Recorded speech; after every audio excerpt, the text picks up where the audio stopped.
That movie is a shit show.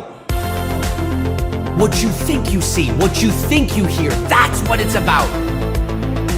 It's all theater of the mind. No, it's garbage.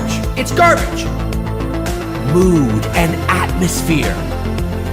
Now that I really like. That's what I'm looking for. That's what I want to see.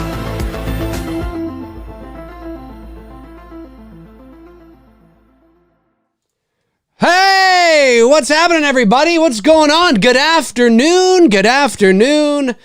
I thought I would jump on here and talk to you fine folks out in the world. Why not? It is Tuesday, February the 1st, 2022, 4:07 p.m. Eastern Standard Time as of going live with this stream. I didn't think I was going to go live today, but I thought, what the hell? Why not?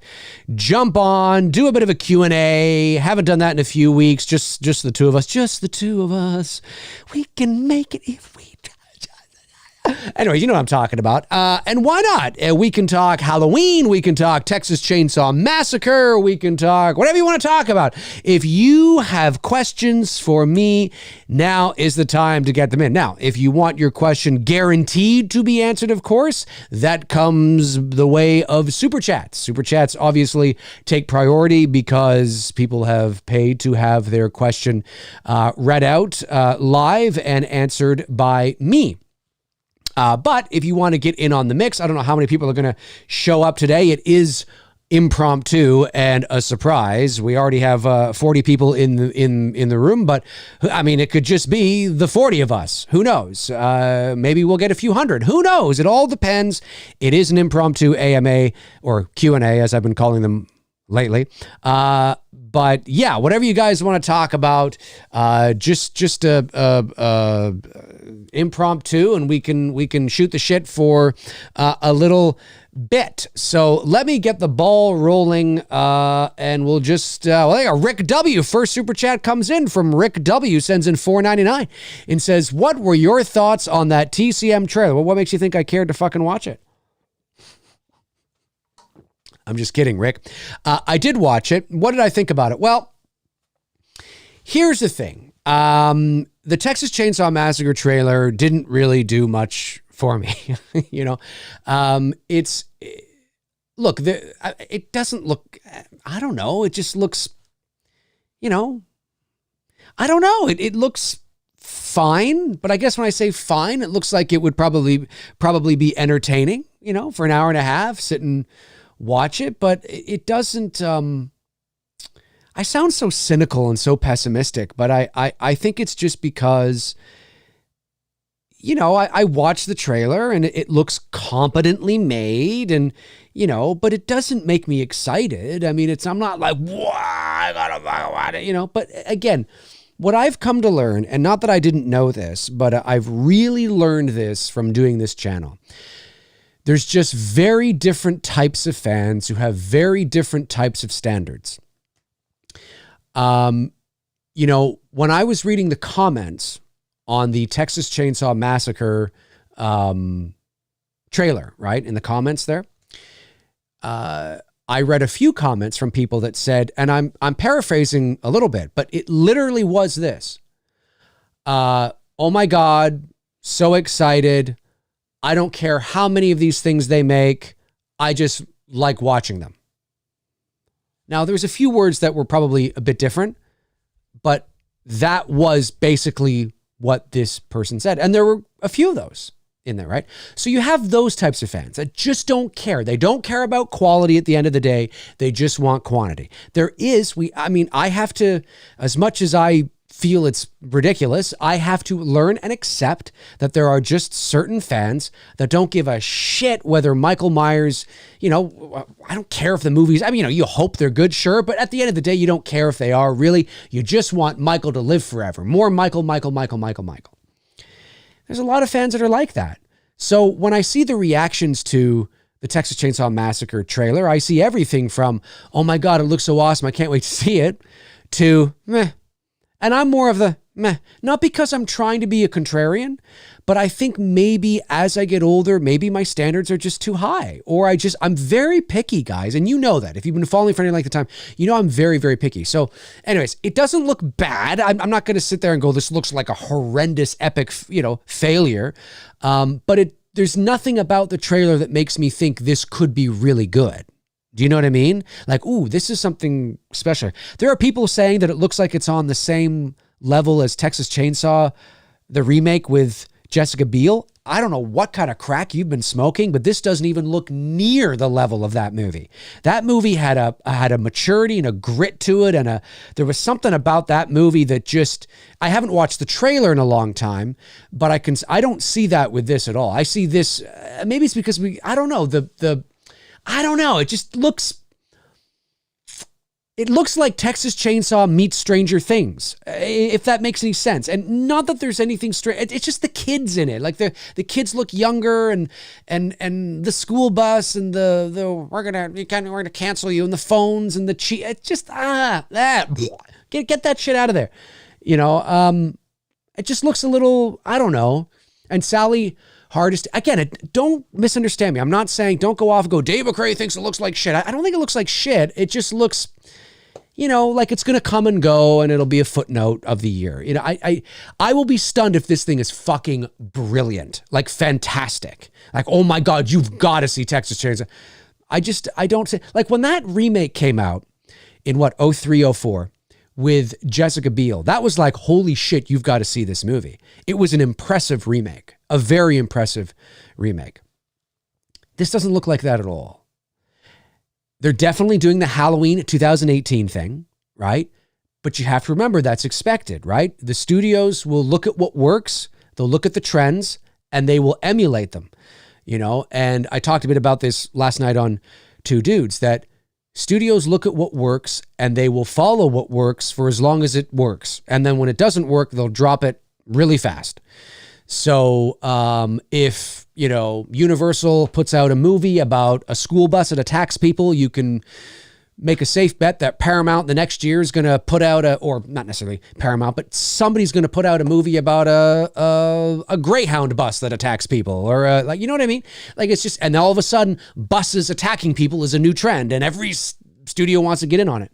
So yes, Halloween 18 is the highest grossing slasher movie in motion picture history. It's a formula that worked, bringing back legacy characters many years after, and it works, right? It's working in the fan film genre. Look at what Vince has done with bringing back Tom Matthews and, Rick Colon, and look at what, Cecil's doing with Dylan's New Nightmare, and look at what I did there at the end with, it's me, Billy. Oh, what's going on? It works. It's a formula that works. It gets people excited, right?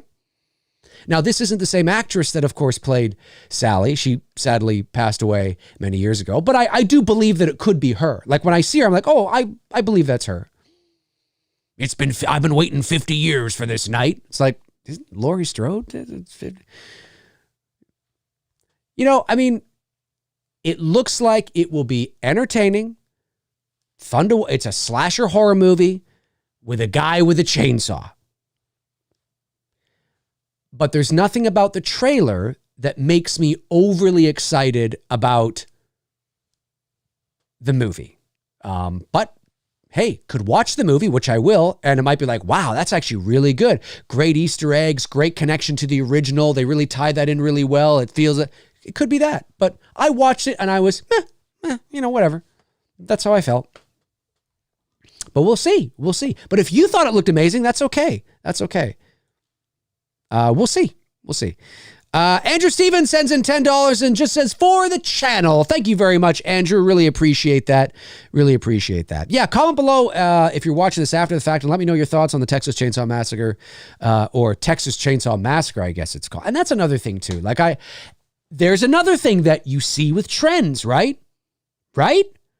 What happens? Halloween 18's called Halloween.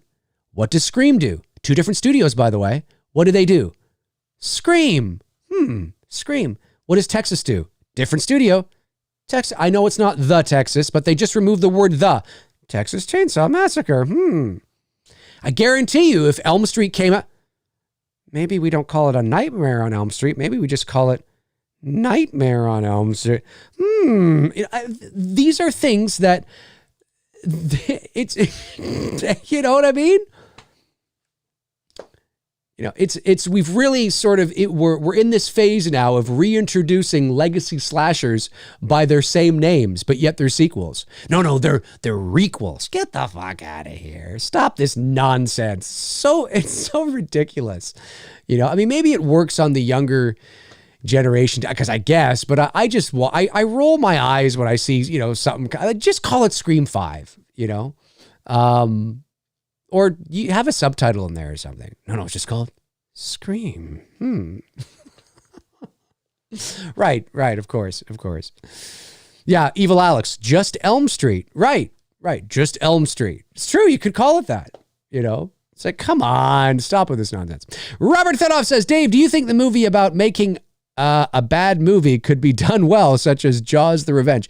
A movie about making a bad movie? You mean like a documentary, you mean? Well, maybe. I mean, or you mean like a narrative? Yeah, possibly. See, you know, the thing you also have to remember too is, you know, I've said it before, nobody goes out to make a bad movie, right? That just ends up happening. That doesn't mean there's not incompetence at play or, you know, whatever, but nobody, and again, when I say nobody, I mean, obviously maybe there are examples of sabotage, sure, but at the end of the day, you know, the studios and the filmmakers, you know, they want to make a good movie, you know, the best that they possibly can. What usually causes a movie to fail is usually too many chefs in the kitchen and incompetence at the end of the day. I mean, there are many films that start shooting without a script, you know, and that's because you got too many chefs in the kitchen, not knowing what to do, no focus, no direction, no vision, or a vision, but it's wonky and they're kind of being pulled in several different directions. And then the movie ends up being sort of an amalgamation of several different visions in one, and it kind of, the pacing's off. That's usually what sinks a film. Usually. I mean, sometimes a movie's just bad. But nobody goes out to make a bad movie. But yeah, I mean, there's been documentaries about that kind of stuff, I think, if that's what you're talking about. Why is this not, for some reason it's not scrolling up. I don't know why it does that. Anyway. Tom Buckingham sends in £5 and says, hey Dave, how's it hanging? To the left.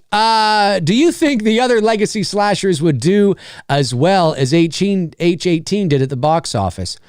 Not all of them. No, I don't. Scream did well for Scream.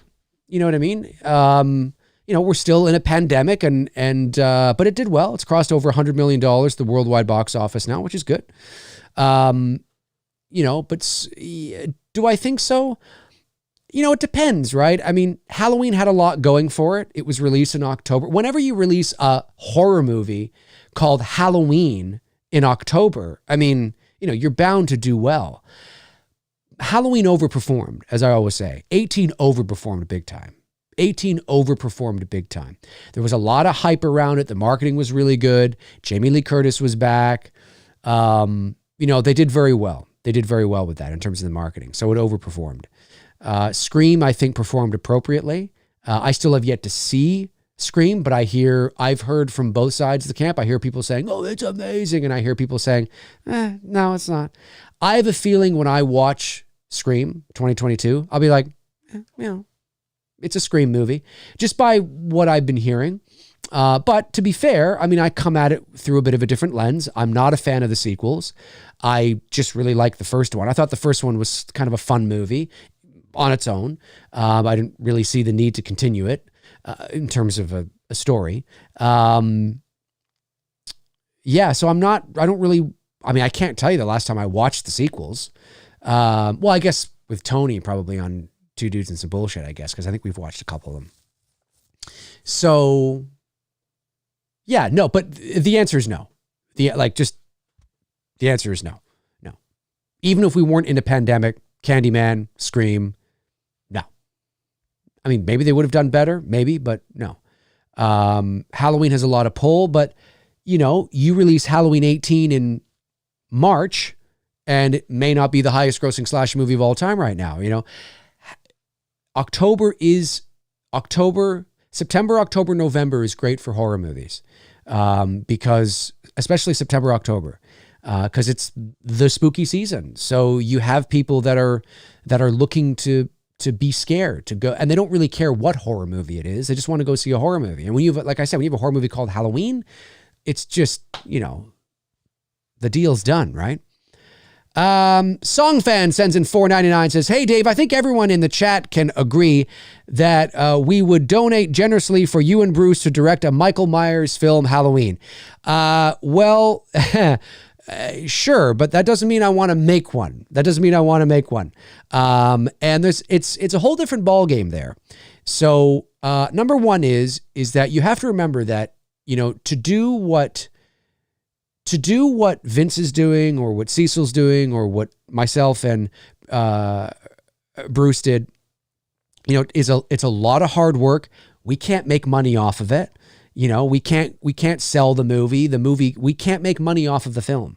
So you are really purely doing it for the love of it, right? And it's not all lost, because when you get to the level of what I'm doing, or what I did, and what Vince is doing, and all that, you're making a real movie, right? Like, they're fan films in genre, I guess, but they're professionally made, executed, all that kind of stuff. So they can be used as portfolio pieces. They can be used as calling cards, to show your competence as a filmmaker, your competency as to tell a narrative, things like that, editing, production. One of the nicest feedbacks that we've gotten with Billy is that it's a $60,000 film, but it looks like a $1 million film or whatever.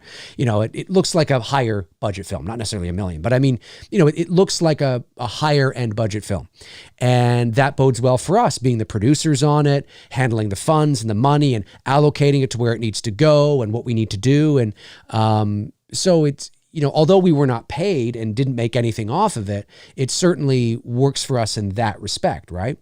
But to go and do we would rather finish the Billy story, to be honest with you. I mean, that would make the most sense to us. Halloween's a trickier fan film to do at that level, because, anything that Bruce and I do from here on out, we've set the bar.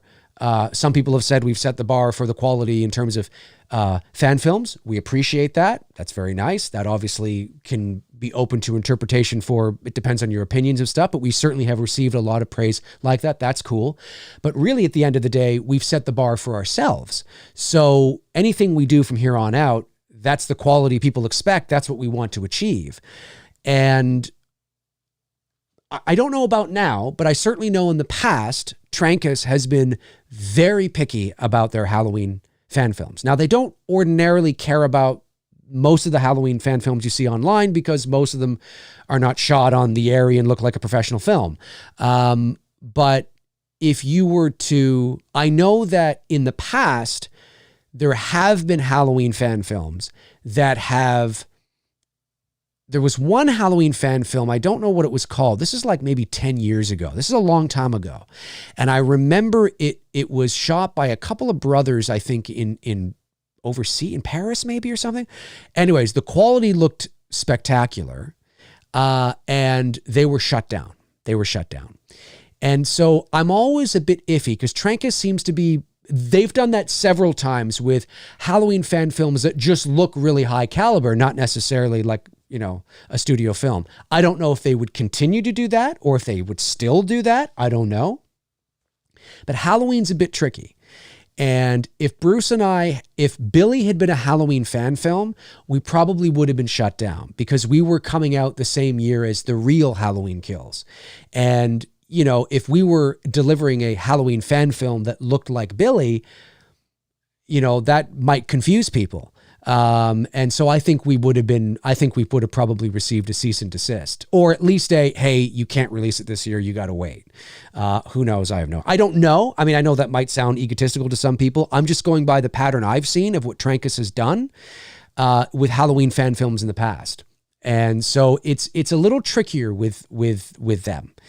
And also, we just don't have a desire to do it. Like, I know you guys love Halloween and would love to see a Halloween fan film of that caliber, but we just don't have a desire to do it. You know, we would love to finish Billy for sure, but we also want to make original content. We want to make our own stuff that will advance our careers and that we can profit from, we can make money off of, right? You know, that will actually set ourselves up to working in the industry as professional filmmakers, and that's what we want to do. That's our goal, certainly on that side of things, right? And you know, obviously we have a bit of an in working in the business, but we want to take it to the next level, and so that's our goal. So, but we definitely would love to finish the story of Billy because there is the other half that we haven't told yet. So that's something we would definitely do. And if it comes to that and we're ready to launch a campaign to do that, we hope that people will come out and support so we can finish the story. And then that would be used again, of course, as a portfolio piece and you know, yeah, it'd be really cool. But I mean, you never say never, song fans, you never say never. But right now it's not something that we're interested in doing. You never say never, but right now we have other things we want to do, beyond that. Thank you for the question though. I appreciate it. All right, let me see here. Got that. Average, I thought that said Average Joe Pesci for some reason. Average Joe's podcast says, Dave, what are your thoughts on the Twilight Zone movie from the 80s with John Landis and the tragedy with the helicopter? Well, I haven't seen the Twilight Zone movie in years, and so I can't give you an assessment on that. It's been too long. I recall liking it though. I don't recall not liking it. And John Landis, that whole debacle was obviously pretty shitty. Obviously he was acquitted, as far as I know. But you know, that was probably, I mean, it wasn't the best set of circumstances. You know, there were things that should have been in place that were not in place, and certain things that were happening that just should not have happened. So, I'd have to brush up on the details. I'm a little hazy on it. I do know what happened, obviously, and I remember it, but I'd have to brush up on the details. But yeah, I think from what I remember, I think Landis was just lucky to get off. Let's just say that. That's my thought on that. Let's see here. David Lee Barron. Great to see you, David. Sends in $4.99. Says, Dear Dr. Pichet, what lenses did you use for It's Me, Billy? And what millimeter did you use as well? 35, 50. Do you have a favorite kind of lens from the film? The lenses were Master Prime lenses. That's the lenses we use, are some of the top in the world. I wish Greg were here because he could speak to it better than I could. The millimeters, it changed. It depends on the lens, because it wasn't just obviously one lens that we used. This is, I don't want to say something that's incorrect, so I would have to leave it for Greg because he was handling that. Obviously, I know we shot 2-to-1, and we wanted to shoot 2-to-1 because 2-to-1 is sort of that nice balance between anamorphic and is it 16:9? Anamorphic? Is it 2-to-1? Anyways, they shoot a ton of Hollywood films in 2-to-1. And so we shot 2-to-1 on Master Primes, and Greg and his team were obviously the ones that were handling the lenses, which would have been Greg, our DP, Jacqueline DeBacco, our first AC, and Dylan Lobo, our second AC. And yeah, I would need to go back. I don't want to say, like, I have an idea of what we had to say, because I have notes and things like that of what we agreed with Greg, but I'd have to go back and just double check and make sure. I don't want to say anything that's incorrect, because obviously this is not my wheelhouse of professionalism. I'm not a professional DP. That's why you hire people that know this shit and whatnot. So I will leave. Let me look into it because I do still have all the notes. I just would take me a bit to look them up here. But definitely Master Prime lenses is what we used. And then the zoom lens, I don't think that was a Master Prime. That was another lens, I think. Maybe Greg's watching. He probably isn't. But if he is, Greg, chime in. He's not watching. So yeah. Let me go back here. I don't know that. So yes.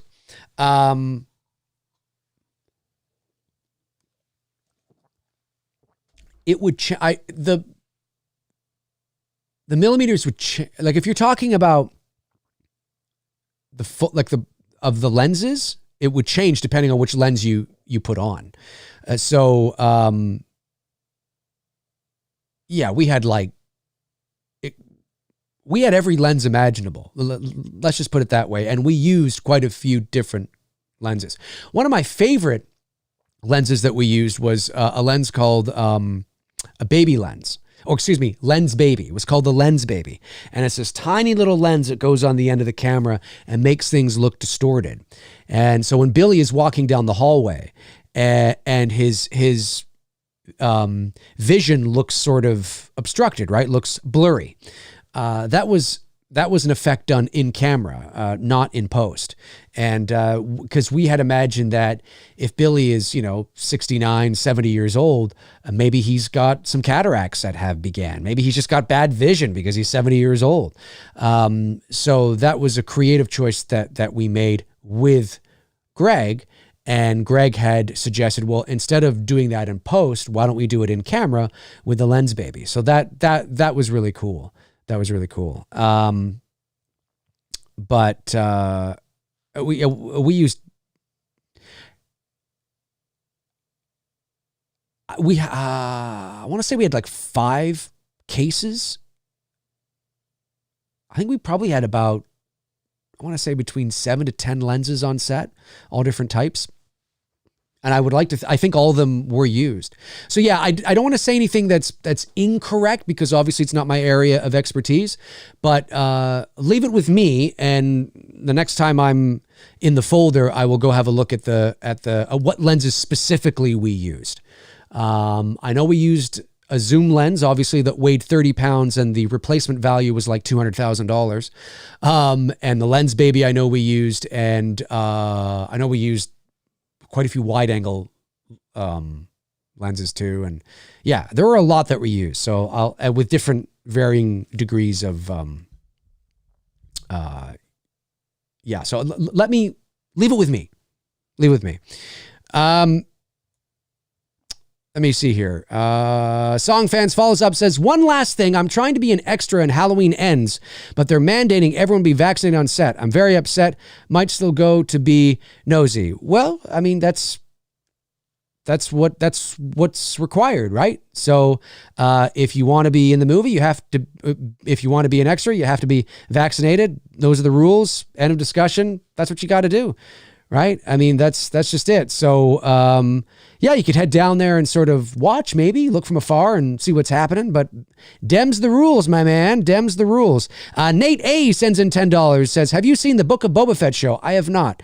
I see some people not happy with the character changes. In the original trilogy, he had mystique about him, but they seem to have explained it away. Well, that's what happens.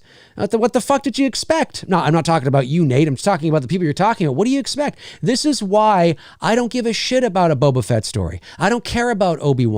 And now I hear that Darth Vader's going to be in the Obi-Wan. Why? Yeah, but Dave, it's Hayden Christensen. I don't care.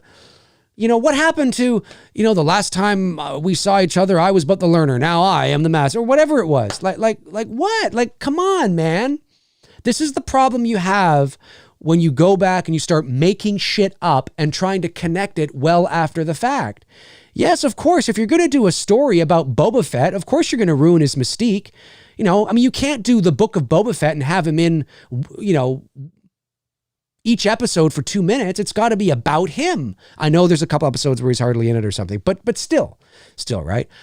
I'm Star Wars'd out. Like I'm just talking about sort of the different type of fans, right? As I did at the beginning of the stream today, as I've said many times, I've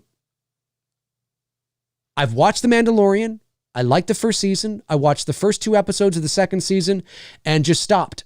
Not because I didn't like it, just because I lost interest, kind of, I know what happens at the end with Luke and all that kind of stuff. I know that.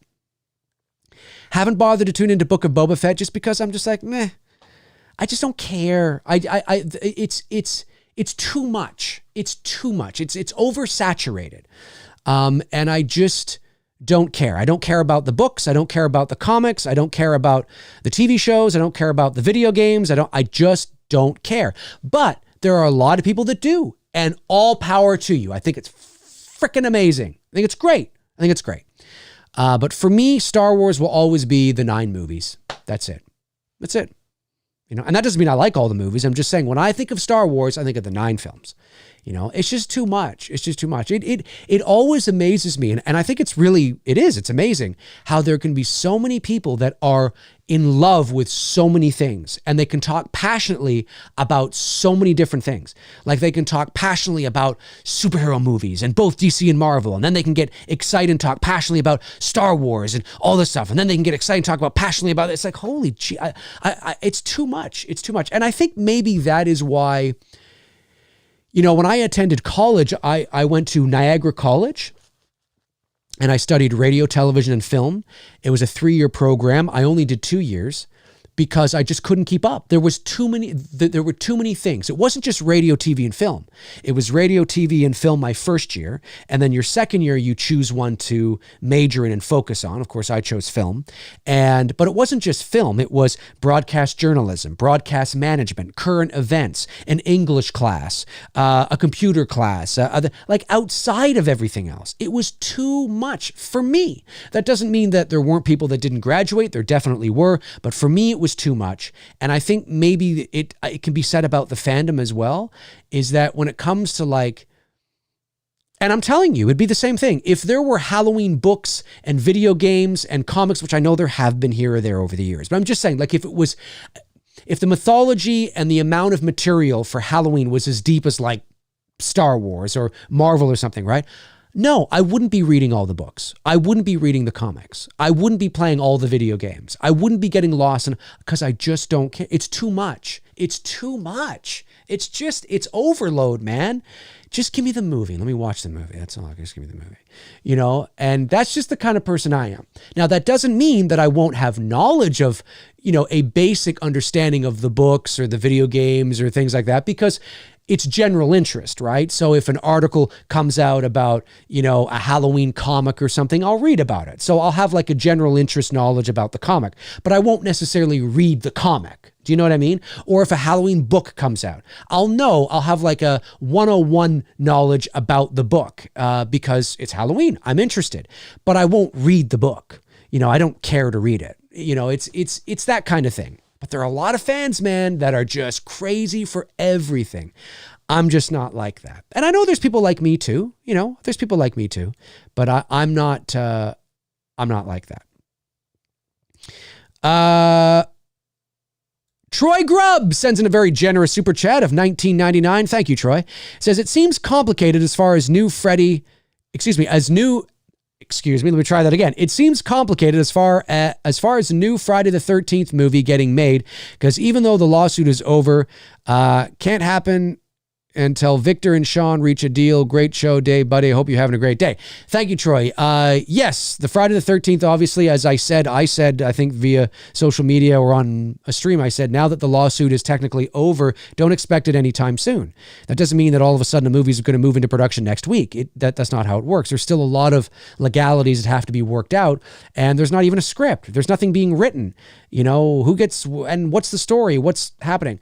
Will we see another Friday the 13th movie again? You will. Yes, absolutely. But it probably won't be for another few years, at the very least.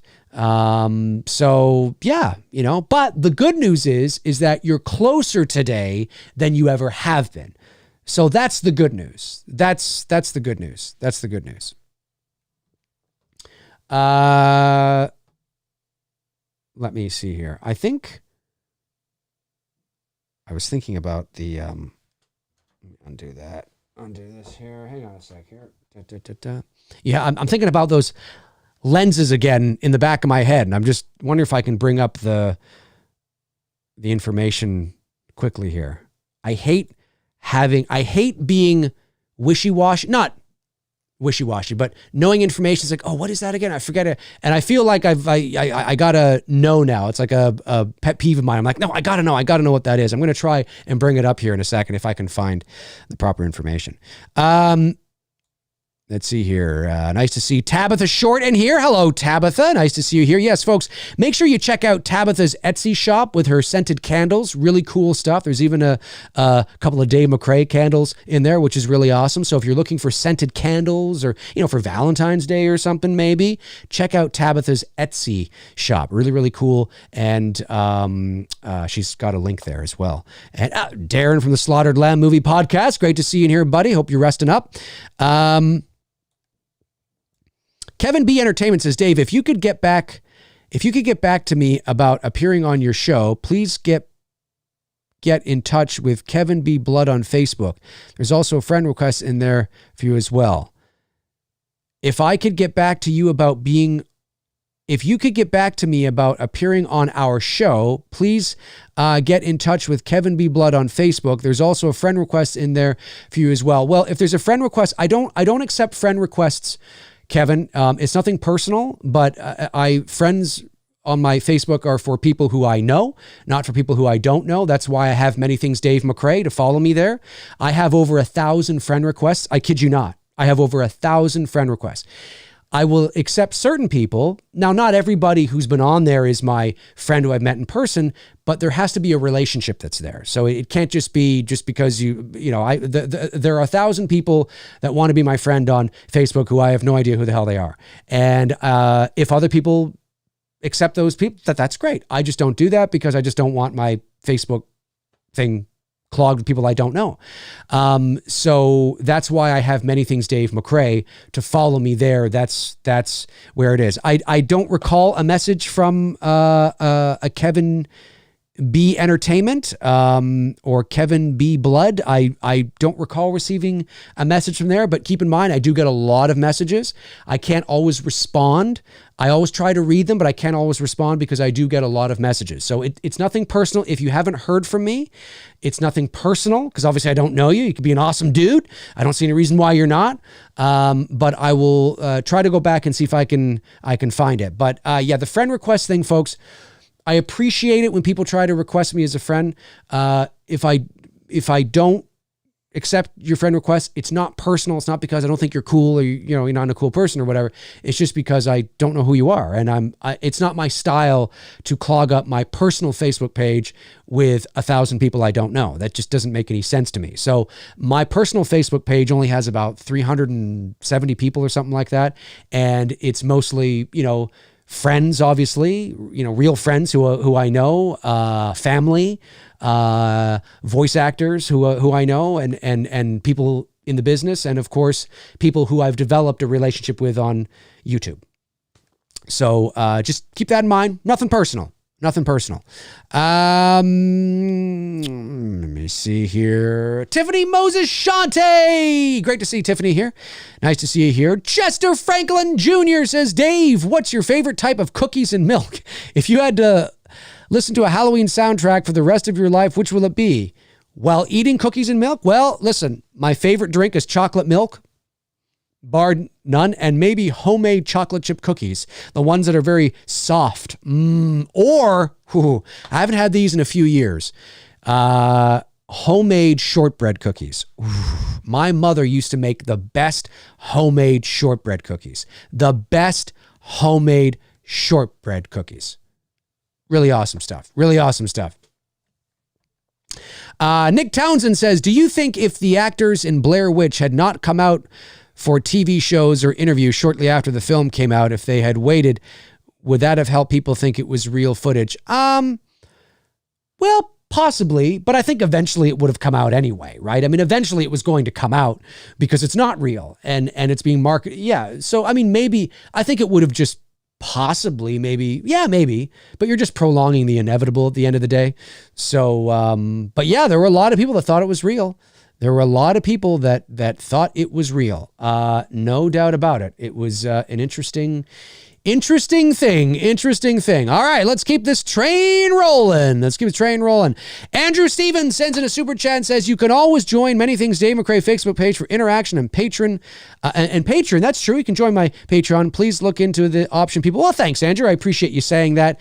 Yeah, on my Facebook page, it's not, well, to be fair, I've thought about starting another Facebook page where you can, that's open to everybody, where you can contribute and chat, and add your own,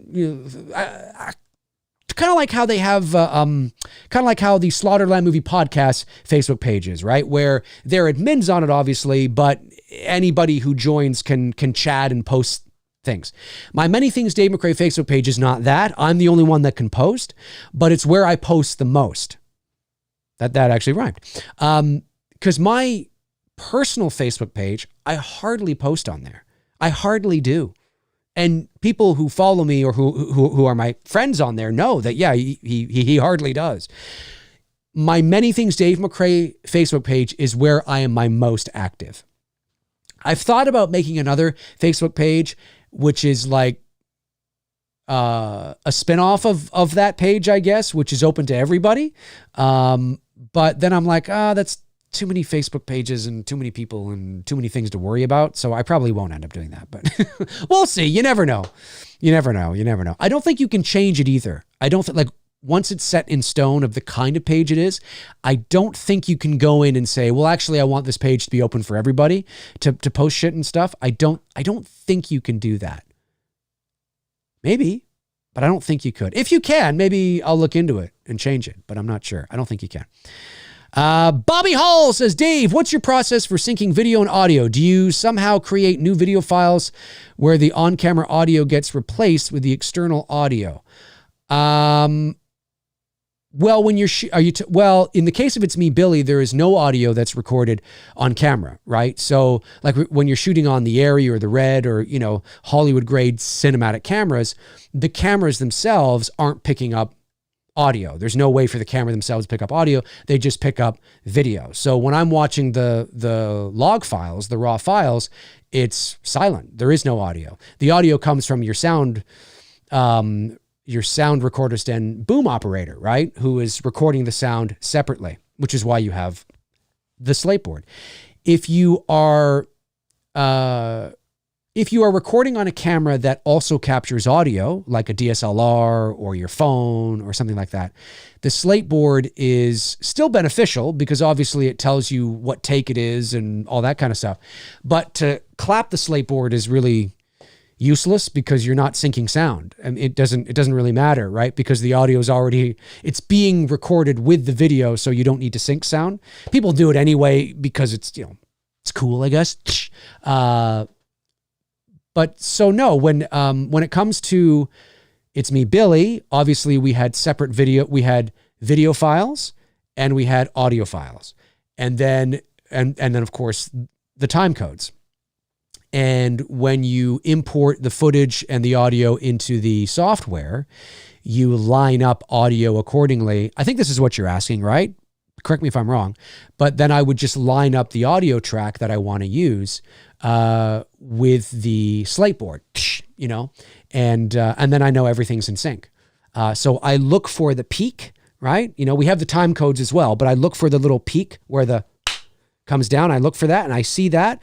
And then I look on the video of Dylan going like this, right? And then I line it up, you know what I mean? And then away you go. And that's how it's done. And of course, again, you have, if it's a digital slate, you have the time codes, which helps a lot too, to be totally honest with you. That it's a huge benefit to have a digital slate. Not impossible if you don't have one. I mean, then you just, your only option is to look for the peaks. But I think that's what you're asking, and that's all I do. Depending if the audio needs cleaning up, because obviously it's raw audio and it has no treating whatsoever. The audio has not been treated. So, like, for example, in the case of the living room scene, and the dining room scene too, I needed to treat that audio first. So I had to import the footage into Adobe Audition, which is my audio software of choice. I've been using it for 2 decades now, long before it was bought by Adobe. I've been using it since it was Cool Edit Pro. And but when we were recording on location, because it's an old house, the furnace in the basement would come on and off every now and then. And there was almost like this little kind of this hum, like a very low sort of very, very, very low, but you could hear it. Well, we didn't want that in there. And I said to Adrian, I said, don't worry about it right now. Like, just, record as is, and I'll see what I can do with it in post. And so the living room scene, I mean, all the audio in Billy was treated for various different reasons, but that was one that I had to play around with and see if I can get rid of that background noise. And we did. You don't hear it at all now. So, and then once that's done, whatever treating I am doing with the audio, I then import it to, I save it and then I import it into the video editing software and line it up and away you go. So that's all it is. Yeah. But then of course, if I was shooting on like a DSLR, like I said, if I had to extract the audio for some reason, treat it and then put it back, I just look for where I try to match the lips and things like that. But yeah, it all depends if your camera records audio. And Hollywood cameras generally do not, especially if you're using like, the Airy or the Red or whatever. I don't think the Red does anyway. I mean, some do, right? Like the Canon, again, these are a bit down from the Airy or the Red, but like the Canon C100, C200, C300 prosumer level cameras, really good cameras. They record audio on the camera as well, so it's already in sync, so you don't need to worry about a slate. So yeah, I think that's what you're asking, but correct me if I'm wrong. Correct me if I'm wrong. Sean Sheridan sends in €2, I think that is. What did you think of the Spider-Man No Way Home? Sean, I have not seen Spider-Man No Way Home yet, but I hear it's really awesome, especially for big Spider-Man fans. I have not seen it yet, so I will see it when it comes to video on demand. Like when it comes, I'm able to rent it or it comes to Netflix or something. I still have to see Spider-Man Far From Home. I've seen Homecoming, but I haven't seen Far From Home yet either. So I'm looking forward to seeing it though. I'm looking forward to seeing it. Kenny says, Dave is a video file. Am I? Am I a video file? Right now I am. Yes, I guess I am. Let's see here. Johnny T, or is Johnny T? Johnny T says, hey Dave, given your dad was such an accomplished journalist, what are your thoughts on the industry today? Ooh, well, I'm not a journalist, and obviously I'm not in the journalism industry, but I still have, I still know people obviously because of my father, and I've, it'd be very easy for me to reach out to certain people that obviously have worked with my dad who are still around themselves. So I do have friends on social media that are, work in the business, I guess. But I'm not a journalist myself. And so I can't speak to that, but I will say that I do have, a natural interest in news, and, I watch the news all the time. That's, I have a fascination with it, I guess, knowing what, I like to get, but I don't subscribe to any sort of identity politics or anything like that. I'm not left or right. I'm more of a centrist, really. And to some people that might sound like a cop-out, but I see it as more of a balanced approach. I think there's good things on both sides of the aisle, and I think there's garbage things on both sides of the aisle as well. I think it's absolutely hilarious. We live in a world where there's people that just think it's one or the other. I think that's absolutely ludicrous. So I always try to be balanced. But when it comes to journalism and reporting, it's not what it used to be. Social media has totally changed it. The one thing that I think I've noticed, and you don't have to be a journalist to notice this, obviously having grown up in a media family when social media and the internet didn't exist, my dad grew up through the golden age of journalism, really. I mean, through the 60s, the 70s, the 80s, and very accomplished. What is considered journalism today, I think, is too broad. I think that people think that just because they can start a blog and they have an opinion, they're somehow a journalist. I don't think that's true. I think there's far more talent, and it's much deeper than that. Just because you can write a blog or do a vlog doesn't make you a journalist. Just because you can take your phone out to a protest and snap a couple of photos and post it on your blog does not mean you're an investigative reporter. I don't agree with that. I think it doesn't mean anything. You know, it's too broad. Yeah, so I don't like that aspect. I don't like how anybody who thinks that because they have an opinion on something, it means that their opinion matters, or that their opinion is important, or that somehow they're knowledgeable just because they have expressed their opinions. And you know, I see that a lot. You know, I see that a lot. I see people calling themselves journalists who have no business calling themselves journalists. It's like, you're not a journalist. You're not. You know, there's a certain level of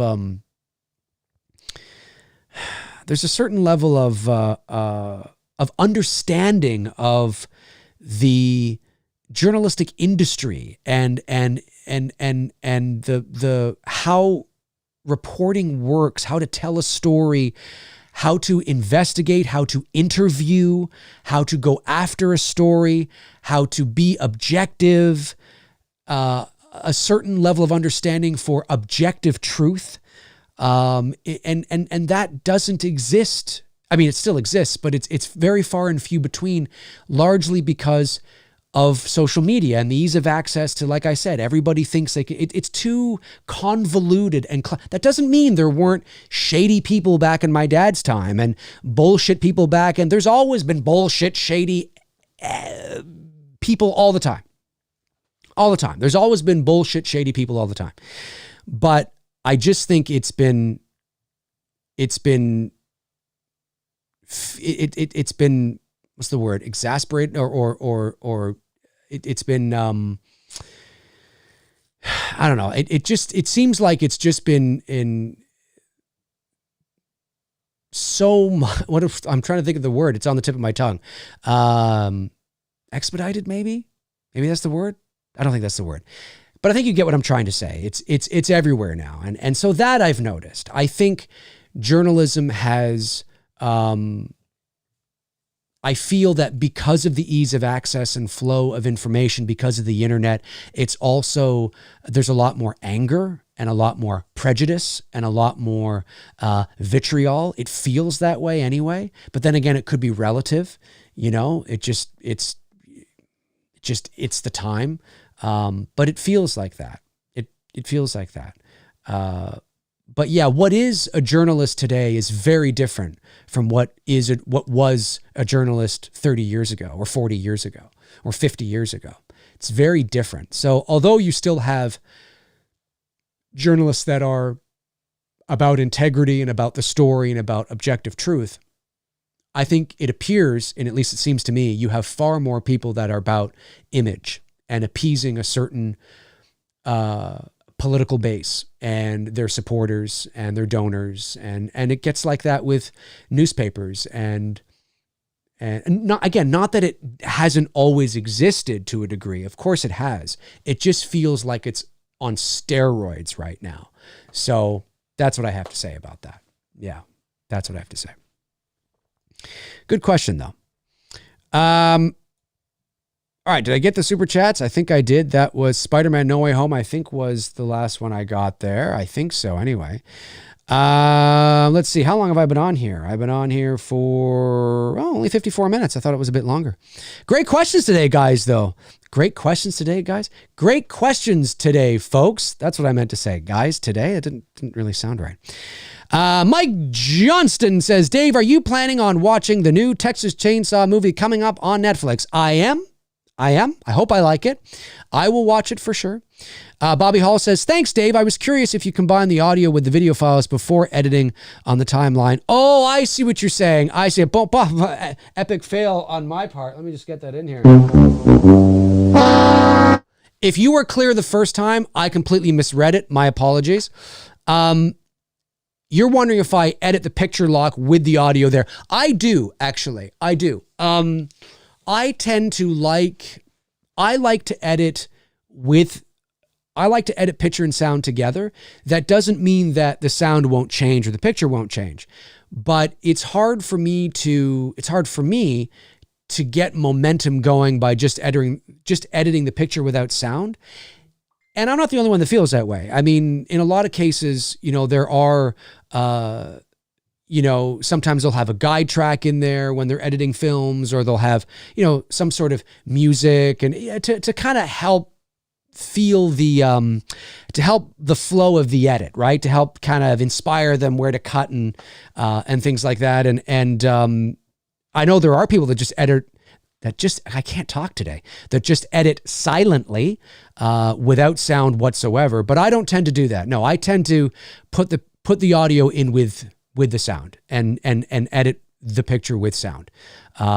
It just flows better for me. I get more of a sense on where to cut and how long to linger on a shot, or how fast to move away, or whether the scene needs this or that. I feel the sound needs to be there for me. So yes, I do tend to do that. And I think that's what you said, right? Audio with the video before editing the timeline, or put all the footage in the timeline. Yeah. I tend to do that.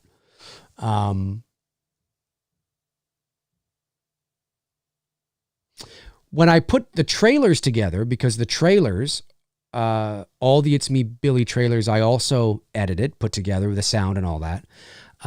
Trailers, I tend to have sort of an idea of how I want the trailer to go, and then I start listening to different trailer music that I have in my trailer music library. I have like a library of 500 different types of trailer music that I've collected over the years, and I tend to listen to that, and I get inspired. That helps to inspire sort of the ebb and flow and the style of the trailer as well. So, and I also look at horror trailers today and what's current. That was one thing that we wanted Billy to, like when we started our marketing campaign for Billy, we wanted the trailers to feel very cinematic, very Hollywood, very studio. And so I paid attention to the sound and the music that you hear in a lot of today horror movie trailers today, and sort of the flow and how it goes. And that's what we mirrored our Billy trailers after. And if you go and watch them, you'll be like, oh yeah, I kind of see that. I can see what they're doing, Did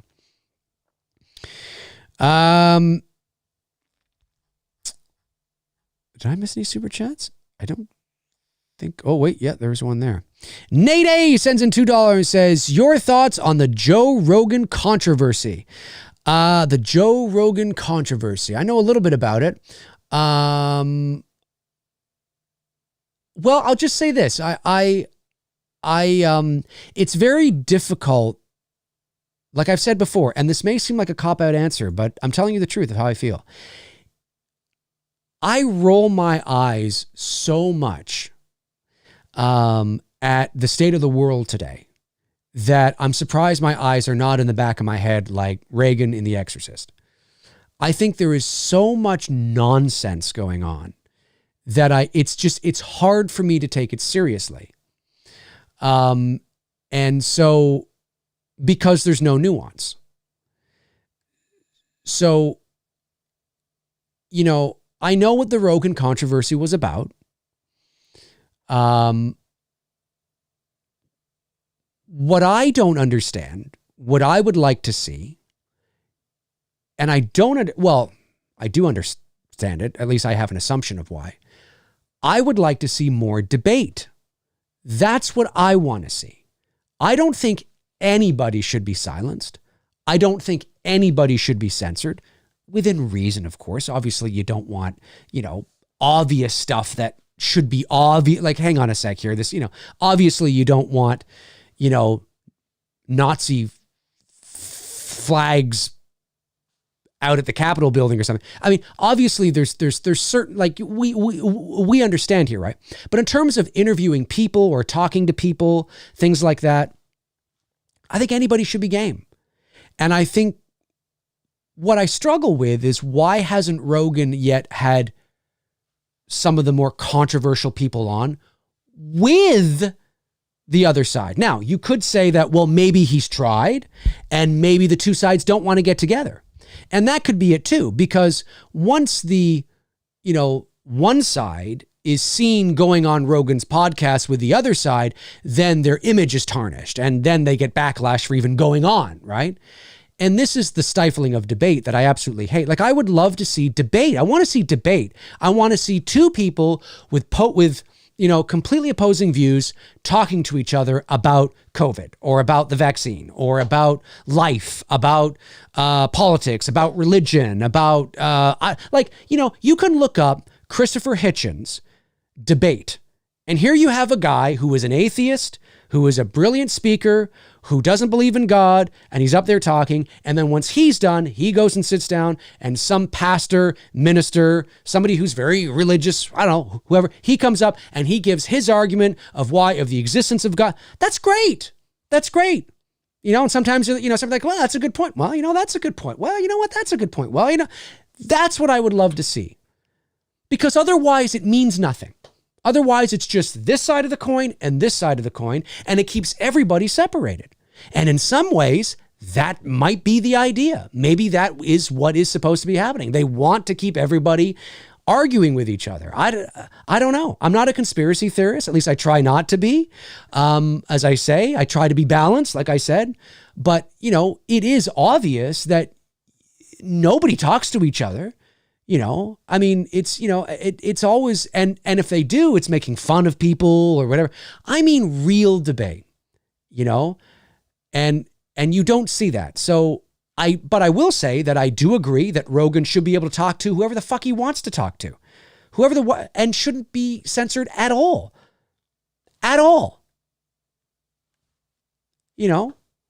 This hand-holding and coddling is ridiculous. So yeah, I do feel that.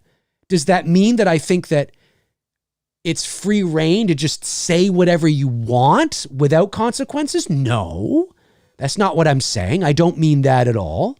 That's not what I'm saying. I don't mean that. But certainly I think it would be far more interesting because it's one thing to have somebody on who feels a certain way that's one side, but I want to see the other person who doesn't feel that way in the same room at the same time saying, well, no, you're wrong and here's why. And then the other person saying, well, no, I think you're mistaken and here's why. And have a real debate. That's what I want to see. That's what I want to see. And we just don't see it. Generally speaking. I mean, sometimes you do. But we don't. Because we live in a world now where it's very tribal, it's very teams, it's very colors. And it's sad. It does. It makes me sad. As somebody who does believe the truth usually lies in the middle, a little bit of column A, a little bit of column B, it makes me sad because there's no nuance, right? You hear me say that a lot. There's no nuance. It's either a 10 and a 10 or it's shit. You're either a liberal or you're a, conservative, or you're either this or you're that, or this or that, or this or that, or if you feel this way or this way, you're either vaccine or you're anti-vaccine. It's like, well, hang on a sec. I'm pretty sure you can be vaccinated and against mandates, and you can be anti-vaccine, but also for this, or you could be vaccine hesitant because of this, right? You know what? There's a lot of are there extremes? Absolutely, there are extremes for sure. But there's a lot of nuance that's not taken into account either, and that is to keep people polarized. You can't have nuance. You have to have things very clear and tribal and black and white because that's what creates the divisiveness, right? You can't have nuance. Nuance allows for debate, allows for, nuance, right? You know what I mean? Anyway, I don't want to get too political, but I just mean that that's what I see. As somebody that really doesn't have a dog in the fight whatsoever, that's what I see that makes me sad, is that I see so much vitriol and families fighting and families breaking up over this shit.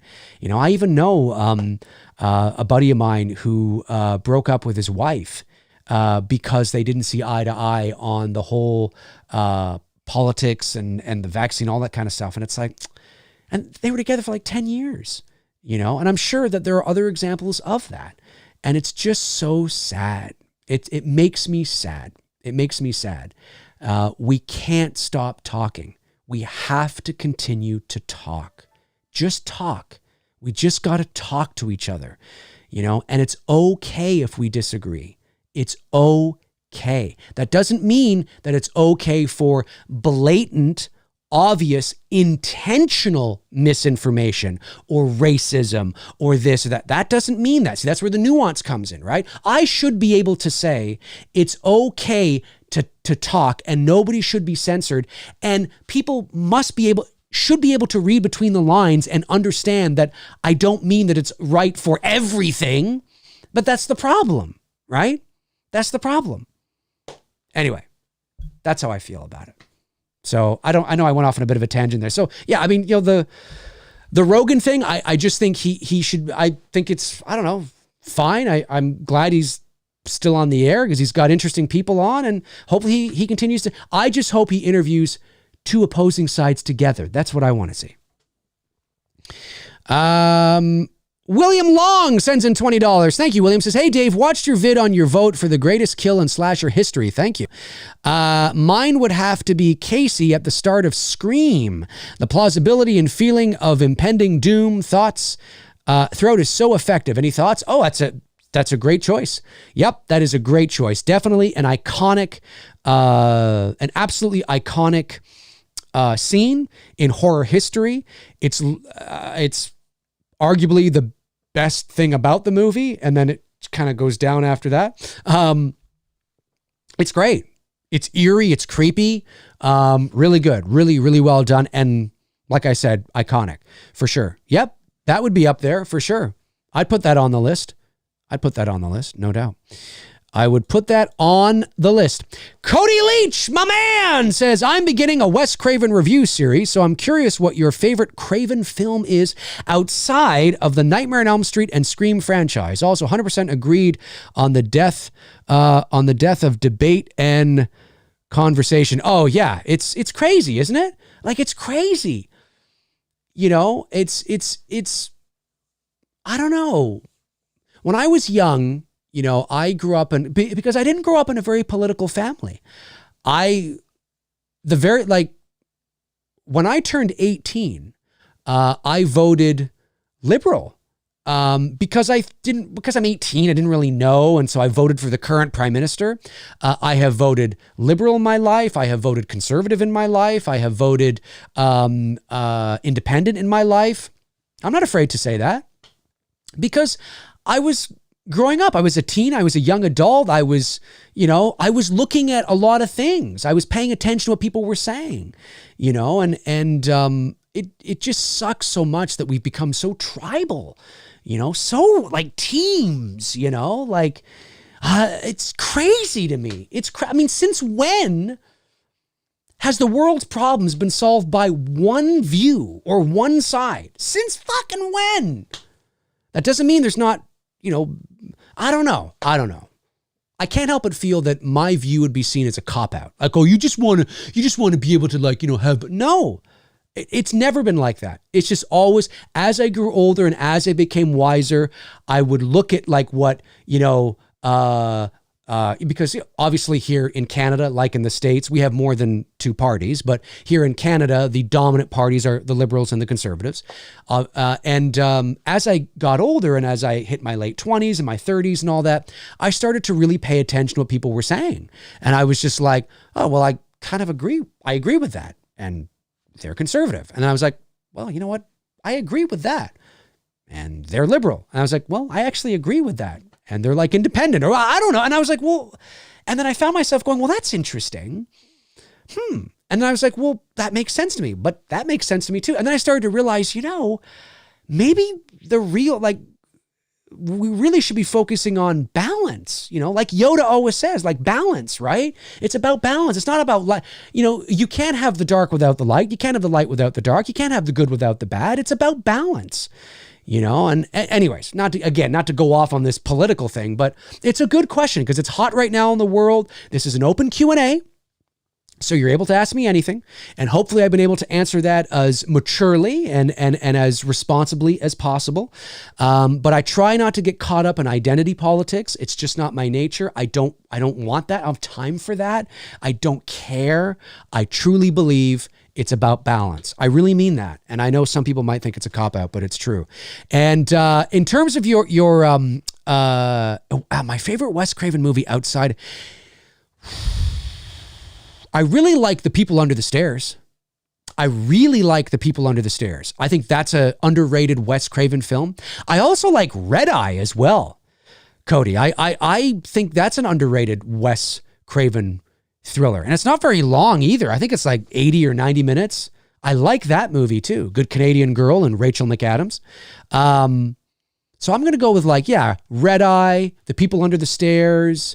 There's a few others in there too, but I'll go with those two for now.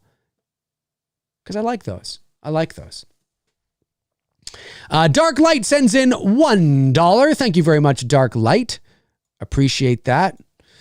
Viva la France says, in my opinion, spreading misinformation is worthy of being deplatformed. People have been sentenced to death for knowingly spreading information that led to large death tolls.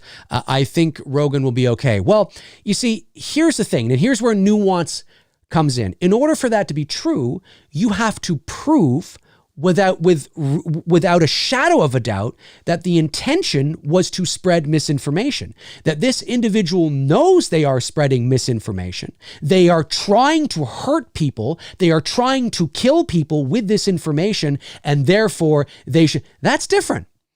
We have to remember that just because somebody doesn't agree with you doesn't mean that they are spreading misinformation intentionally, or that it might be misinformation. Maybe it's more nuanced. Maybe there are things they're bringing to the table that are more nuanced than what is the more common theme of what is going on right now. We got to get out of the weeds of buzzwords, because everybody can start throwing buzzwords around, misinformation, all these buzzwords. Yeah, we know what that means, generally speaking, but the second we just say that, oh, well, because I disagree with that person, and that's not what is happening right now or what is generally agreed upon, that person must be deemed and deplatformed. Whoa. You can't do that, man. You have to prove intent, because intention matters.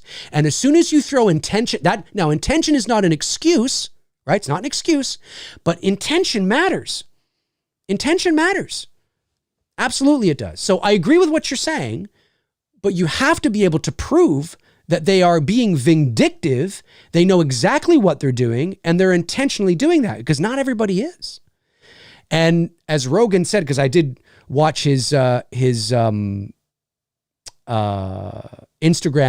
video, like he said, many of the things that people were saying were wrong and misinformation and conspiracy theory 2 years ago are true now, right? I mean, even vaccine mandates and passports 2 years ago, people were being made fun of and being accused of wearing tinfoil hats because they said that was what was going to happen. And now it's happened. So, we have to be careful. Again, this is where nuance and taking a deep breath and, really sort of looking at what is going on here, okay?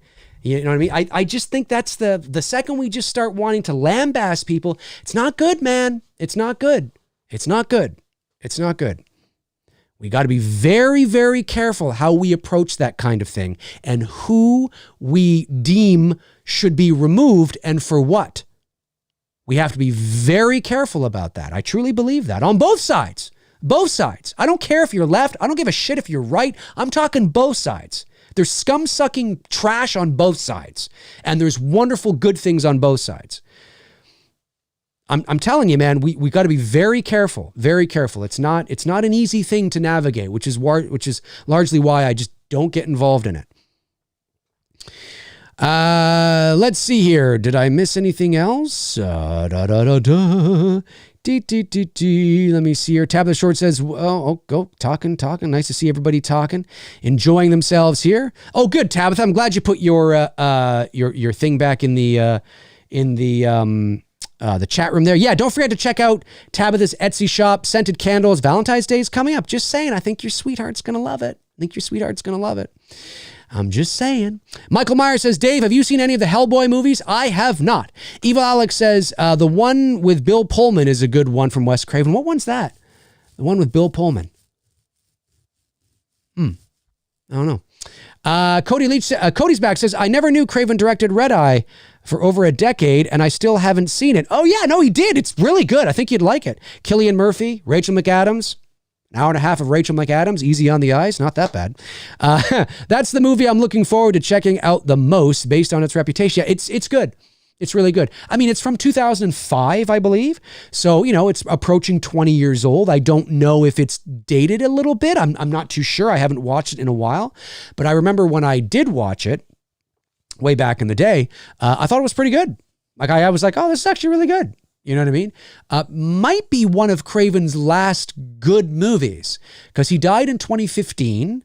And I forget what he did after Red Eye. He's done a couple. He did Scream 4, I guess, which people is a fan favorite, but I'm talking about outside of Scream, right? It might have been one of his last good movies that he did. I like it anyway. Got to give some love to Red Eye. Ethan LeBlanc says, Red Eye is phenomenal. Very underrated movie. I could not agree more. Oh, did he do Cursed? Darren says Cursed. Certainly not Cursed, though, he says. He did do Cursed. Was that the one with Christina Ricci? I think Christina Ricci was in that one. Cursed.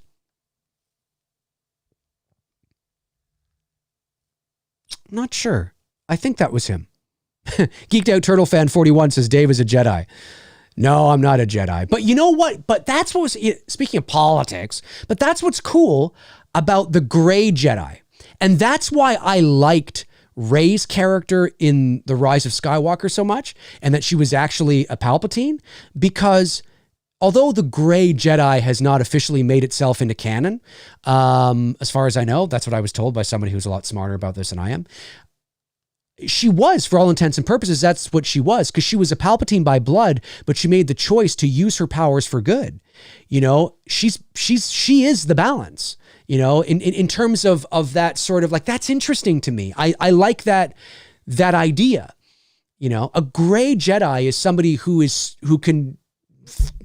got both equally. And there's, and I forget what the saying goes now, but there's like a saying that's like, strong people are people who, I'm butchering this. It's not how you say it, but you'll get the point. Like, to be strong is to have the power to destroy, but to never use it, or something like that. Like, it's something like that, right? Like, it's because that's how you earn the respect, and being weak is not how you gain. I forget how the saying goes now, but it's something like that. And that's like a gray Jedi, balance. I know.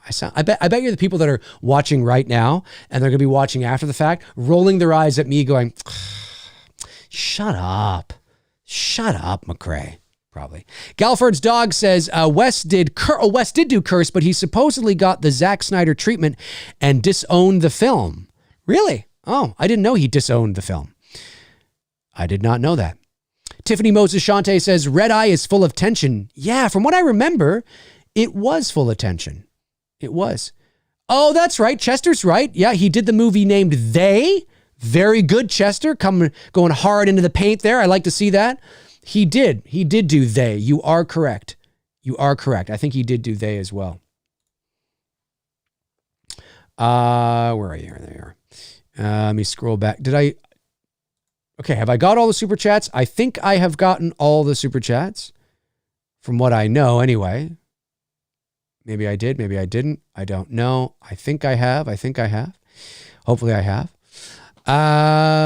Let me see. Jake Corinthos? I don't have my glasses. I think I'm saying that right, buddy. Sorry. Cursed, Red Eye, My Soul to Take, and Scream 4 were Craven's last films. Red Eye and Scream 4 are solid. The other two are very bad. Yeah. So I was right. I mean, it's one of his last good movies.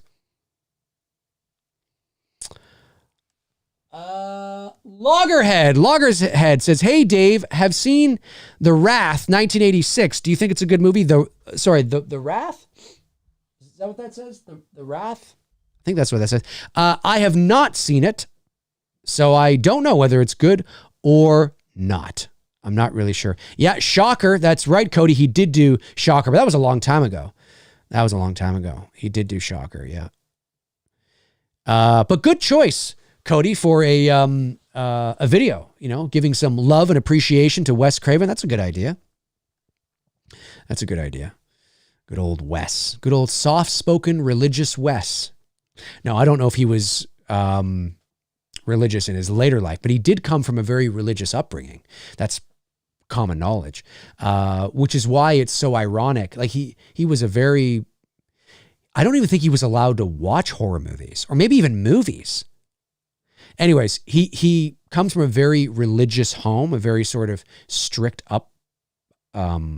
upbringing, and which is why it's so ironic and hilarious that he ends up being the director of films like Last House on the Left, A Nightmare on Elm Street, you know, Scream, like a lot of death, carnage, blood, guts, and gore, and he's the director of it. I mean, it's really ironic in a lot of ways. But maybe it was his way of, in some ways, I don't know, rebelling. I don't know. But we thank you for it, Wes. You're up there in the sky looking down. We thank you for it. Booster Seed says, Dave, did you get my super chat up for John Candy? You mean today? No, I don't think I did. Let me go back. Oh, there it is. Booster Seat, $2. Favorite John Candy or Chevy Chase film? Well, my favorite John Candy film has to be Planes, Trains, and Automobiles. I adore that movie. But there's a run there of his films that I really like. Like I like Summer Rental. I like Planes, Trains. I like The Great Outdoors, Uncle Buck, Armed and Dangerous. I mean, I really like every fucking John Candy movie. There really isn't a John Candy movie that I don't like, really. But my favorite's probably Planes, Trains. And then my favorite Chevy Chase film has got to be The First Vacation. Love The First Vacation movie. You know, he's good in most. I like the Fletch films as well. The Fletch films I like because he's a reporter in those two films, and he reminds me very much of my father. Like the things he would do or the little disguises that he would have and that kind of stuff reminds me very much of my father and what my father would do, and totally what I would do if I was a reporter. I would totally do that. So I like the Fletch films as well, but I gotta say, if I was picking just one, Planes, Trains, and Automobiles for John Candy, and the First Vacation movie, the one where they go to Wally World for Chevy Chase. That is what I would say to that. Booster Seed also says, I'm shocked some people still haven't seen The Mist. Yeah, The Mist is great. The Mist, directed by Frank Darabont, Stephen King. There's a few moments of CGI that I think are kind of not very good. But the story is great. The performances are great. The acting is great. The ending is, to this day, one of the most, what the fuck, oh my God, endings in all of horror. And Frank Darabont fought for that ending too, because the studio didn't want him to do that ending. And he said, I'm not going to direct this movie unless I can have that ending. So they allowed him to have the ending. Very few, like I can remember I rented that movie and I watched it in 2007 or 8. And I remember sitting on the couch watching that movie. And when the ending came, literally my jaw dropped. I talked about that yesterday. There's very few times where my jaw really drops. Like if you were there with me watching the movie and you looked over at me, my mouth would literally be like this. There's very few moments in films that have actually made me do that out loud, for lack of a better way of saying it. Because some, if you go, whoa, sometimes it's usually just in your head, right? The ending to The Mist was one of those. I mean, can you imagine being so close to freedom and safety and you've literally just, you've just murdered your own son, allowed the other people. I don't know if he took the gun on them or they all pulled the trigger on themselves. I can't remember, but either way, you're alone, and then all of a sudden you realize it, like what just happened did not have to happen. If you had just waited an extra 30 seconds.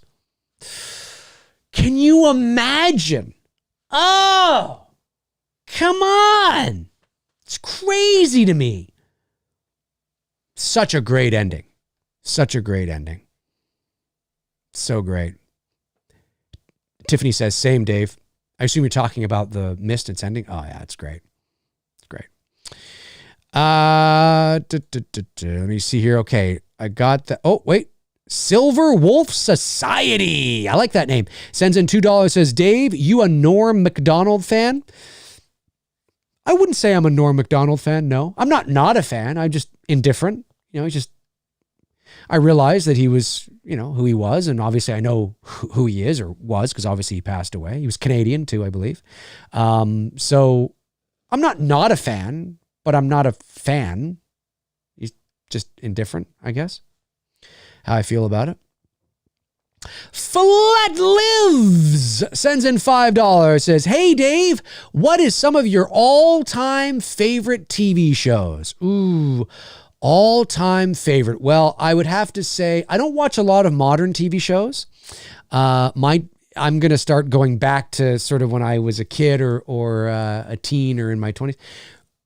I will say one of my favorite sitcoms of all time is Frasier with Kelsey Grammer. Now, that show was on throughout most of the 90s and the early part of the 2000s. I didn't watch it. Every time it would come on, I would turn the channel because I think I wasn't mature enough at that time. I wasn't wise enough to appreciate the humor and the situational humor and the back and forth. And, I just wasn't old enough to appreciate the humor.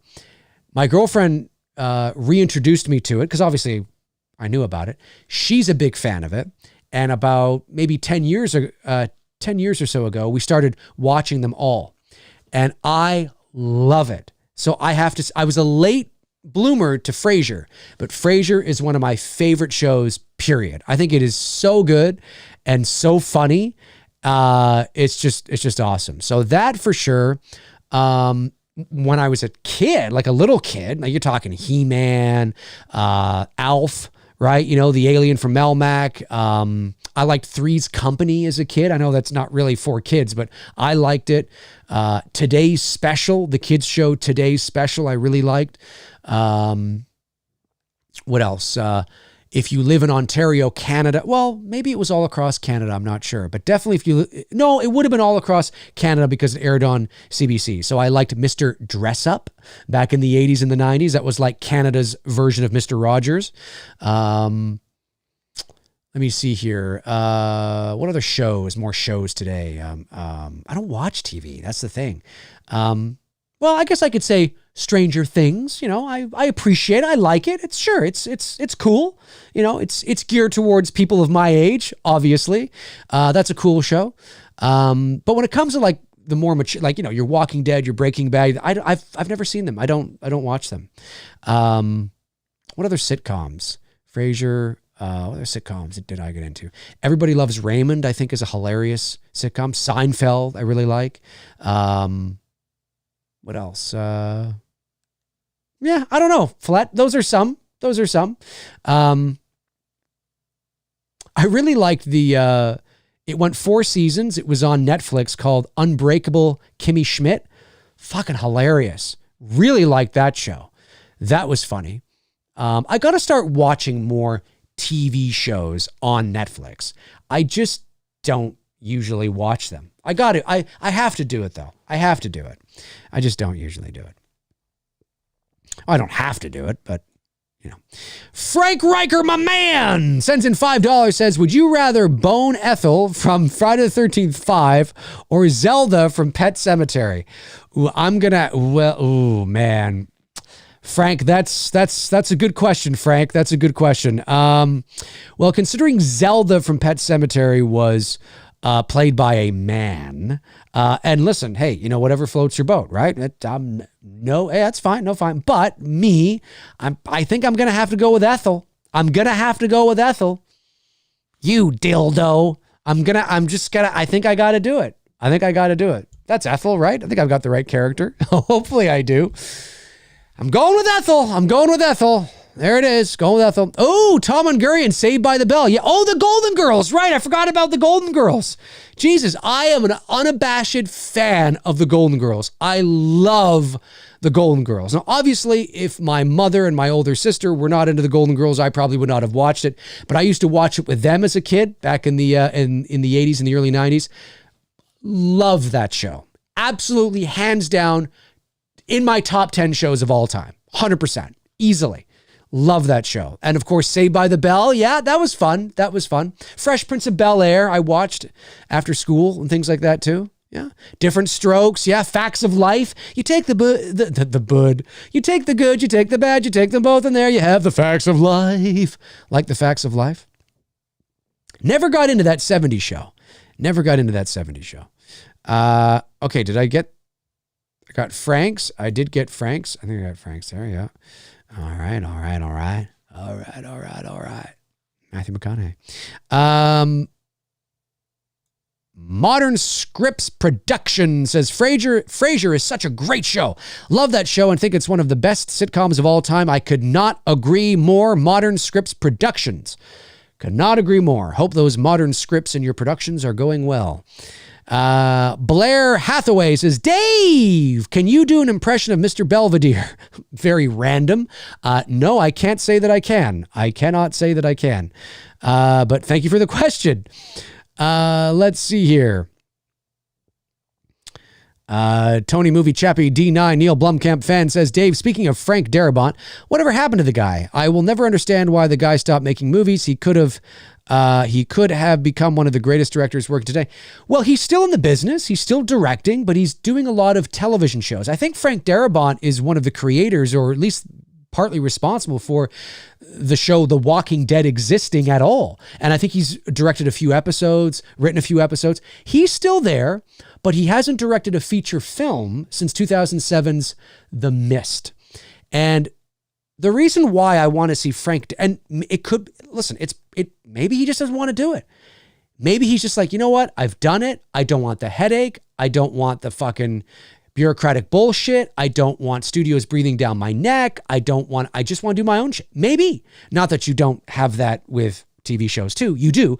But maybe he just doesn't want it. But this is a guy that directed The Shawshank Redemption, arguably one of the greatest movies of all time, period. He directed The Green Mile, incredible film. A little bit of a miss with The Majestic in 2001, but not the worst movie in the world. Then he comes back and does The Mist in 2007. I mean, the dude is like, whoa. I wish we could get another Frank Darabont feature film. Frank, if you're watching, he's not watching, but if he ever does, please make another feature film. Write it so it's something from you. It's not an adaptation. I want to see a Frank Darabont original feature film. That would be cool. Writer and director. That would be cool. But he's still working, man. He is. If you go to his IMDb, he's still there, still present, still working. Oh yeah, he's still doing his thing. Yeah, he's cool. I like his films. Let me see here. Tabitha Short says, I've been watching Counterpart on Amazon Prime. Good show, guys. It's about our Earth getting duplicated by accident and how the two worlds are very different from each other. Ooh, I like the premise, Tabitha. Look at that. One of my mods going hard into the paint. Thank you for that, Tabitha. That's really cool. I'm going to have to check that out. I like the premise. I do have Amazon Prime, so my girlfriend and I are always looking for shows to watch together. Oh, and I really like Afterlife. I adore Ricky Gervais, first of all. I adore the man. I think he's fucking hilarious. I love how he's not PC and very balanced in his own right. I mean, listen, we all have our biases. We all have things that we lean more towards than others, for sure. I'm not afraid to admit that either. But I just I think he is, listen, the British need to protect him at all costs. He is a national treasure. I love the man. I love his stand-up. I love his humor. He's fantastic. I loved his show, Derek. It went 2 seasons. I think really that should have just been a 1-season show because I think the moral and the message of the whole thing was really solid and firm and strong at the end of that show when he gets back with his dad and things like that.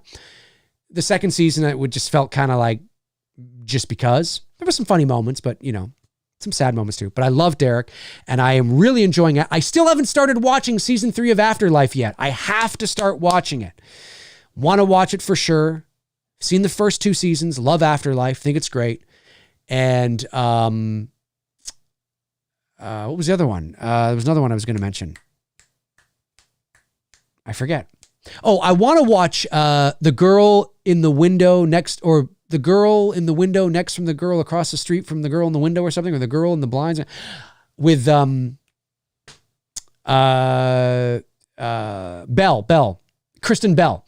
I want to, it's a series apparently. I thought it was a movie, but apparently it's a series. So I definitely want to watch that. I want to check that out. And I think that's one that my girlfriend and I can watch together too.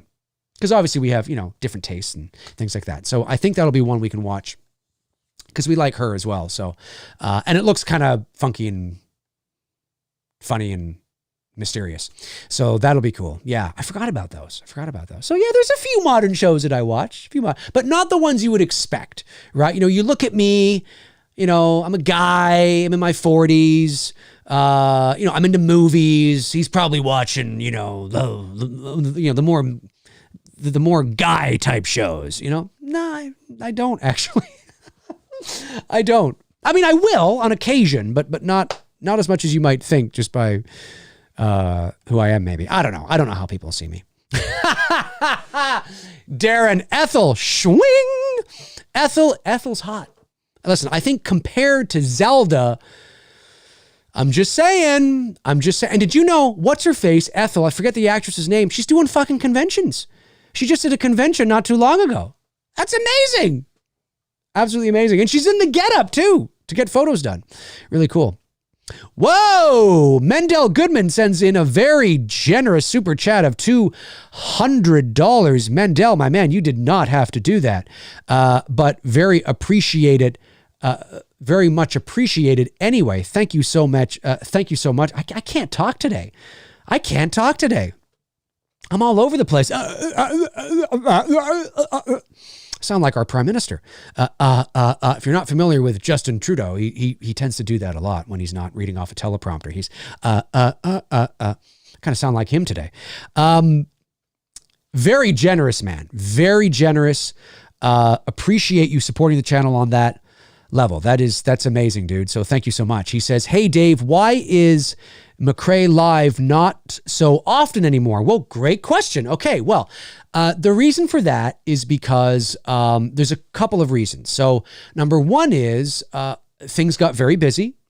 And this is in no particular order, but I just mean, the first thing is that things got very busy and I needed to focus. There were some things that came up, positive things that Bruce and I had an opportunity to work on something for somebody that we're very excited about. And we have since submitted this thing to this somebody, and we're hoping, our fingers are crossed, that we'll have an opportunity to develop it further and work on it, obviously. So that took up a lot of time. We were getting together a lot, like several days a week, working on this, hashing out ideas. We had so many ideas and directions and things like that. It was a really interesting, creative process and a lot of fun. And because of the potential of the opportunity, we were like, we need to take this seriously because we want to advance our careers as filmmakers. That's what we want to do. And so that was number one, or the first thing. The second thing is that I was beginning to feel a bit of burnout because I was doing quite a few shows a week. And depending on whether there was a Patreon thing that week, I was doing maybe 5 or 6 live shows a week. And so, because it's not like they were recorded, they were recorded, recorded implies pre. Anyway, it's not like they were recorded before, I should say, but I was doing them live, right? So I would have Two Dudes and Some Bullshit on Mondays. Then I would have McRae live on Tuesday morning. Then I might have a Patreon thing Wednesday night. Then I would have McRae live Thursday morning. Then McRae live Friday morning. And then maybe a Saturday movie night or something else going on. On average, I was doing between like 4 and 6 live shows a week. And that's a lot. And so I was just feeling a bit of burnout. And I had done at that time I had done 100, maybe like 120 shows of Two Dudes, 200 shows of McRae Live. It takes a lot of energy to do these shows, to talk this long solo. I don't have a co-host, right? I'm just solo for like an hour. Like, how long have we been on here? We've been on now for an hour and 40 minutes. It's nonstop talking. You exert a lot of energy. I'm not bouncing anything off of anybody. So there's no time for me to sort of, calm and just sit and listen. So you exert a lot of energy. So I was feeling some burnout as well. So I wanted to be able to kind of, instead of grasping at straws and trying to figure out ideas, I thought, you know what? Halloween Kills is coming up in a couple of months. Because this was back in August. And I thought, shit's going to hit the fan with that, in terms of like all the material and the videos, and everybody's going to be talking about it, and the movie and the marketing, and there's going to be a lot of stuff I'm going to be expected to do and that I'm going to want to do. So I thought, I'm going to pull back a bit, take a bit of a break, focus on this other exciting thing, and just kind of rejuvenate the juices, refuel. And so that's what I've done. And I feel better. I feel more, apart from today where I've been kind of, I feel less tired. I feel a bit more excited to get online and to talk about things. And I'm not grasping at straws, trying to figure out ideas when there's nothing really to talk about. Because remember, I'm not a news outlet. I'm not a news source. I'm not a movie reviewer. I'm just more of a commentator in this world of YouTube. So, but I want to be able to comment on things that I'm interested in. I'm genuinely interested in, not just necessarily what's hot, right? So just because there might be a breaking story about Marvel or about DC or about, I don't know, something else, that doesn't necessarily mean that, I have to talk about it on my show, because maybe I don't care about it. Maybe I'm just not interested in it, right? So maybe there's just nothing going on in the world of my interests. So I found myself, there were a few McRae Lives there where and you might know which ones they are. There were a few of them where I was finding, because I was enjoying it. I didn't want to disappoint you guys, and I wanted to, so I wanted to kind of take back more of the control and just kind of rejuvenate and come on when I feel like coming on, because then I can give you the best of myself, right? And I can give you, a show that is fun, entertaining, informative, and just kind of not grasping at straws, and it's kind of weird. So that's the other reason. So, and now as the year came to an end, I realized that I wanted 2022 to be more like 2019, which is I come on every now and then. I do recorded videos every now and then and post them, and, kind of just get back to that, get back to a more fresher, clear-minded, excited Dave, as opposed to one that is doing like 5 shows a week. It's a lot. It was a lot. So that's the reason. So this year will be more like that, where there might be like, today it was impromptu. I wasn't going to come on, but I had some lunch and I was feeling good. I'm like, you know what? I'm going to come on for a little bit and talk. And boom, there I am. You know what I mean? Because I wanted to do it. I had fun. We talked about a bunch of stuff today. We talked a little politics, just a little bit. Hey, it's a Q&A. Somebody asked me my question. Somebody asked me a question. I gave my thoughts in a very sort of, the best way that I can, not to piss too many people off. I always approach that. But, we talked a little bit about what's going on in the world. We talked movies, of course, horror, Texas Chainsaw, Scream, Halloween. No, actually, you know what? I don't even think we've talked Halloween today. Don't bring in the Halloween questions. This might be the first of all time. Now that I've said it, and everyone's going to want to talk about Halloween. But I'm just saying, we've talked about a number of things today, right? And so it's been fun, and I've had a lot of fun. So, yeah. Anyways, I digress. That's the reason why, Mendel. So thank you so much again for your very generous super chat. That's like crazy. That's insane, dude. You did not have to do that. There was another one. Oh, another couple came in here. Mendel Goodman sends another $5, dude. Says, Dave, my last super chat was supposed to be $2, not $200. It was an accident. Is there anything you can do about that? Oh, really? It was supposed to be $200? Well, there is nothing I can do. It was supposed to be $2, not $200. Are you being serious? Because if you are being serious,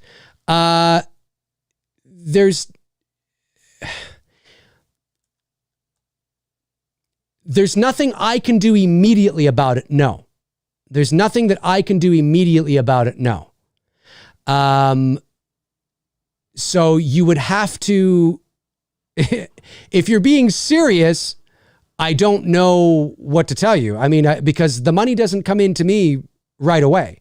And, you know, let me just see here. I want to send, 1 second here. Are you sure you're not telling the truth? Or you're not just, because in order to send in a super chat, you have to consciously actually move the bar up to $200 and you have to move it back to $2. So maybe you're just like, if you regret sending in $200, I don't know what to tell you, man. You know, I can't start this idea where I start refunding people because then everyone's going to start to want to play the refund game. Now, having said that, if you're dead serious about it, reach out to me privately and we'll talk about it. Okay. Reach out to me privately and we can talk about it. But I don't know if you're just messing around or not, because you have to, he says, yes, unfortunately I'm being serious.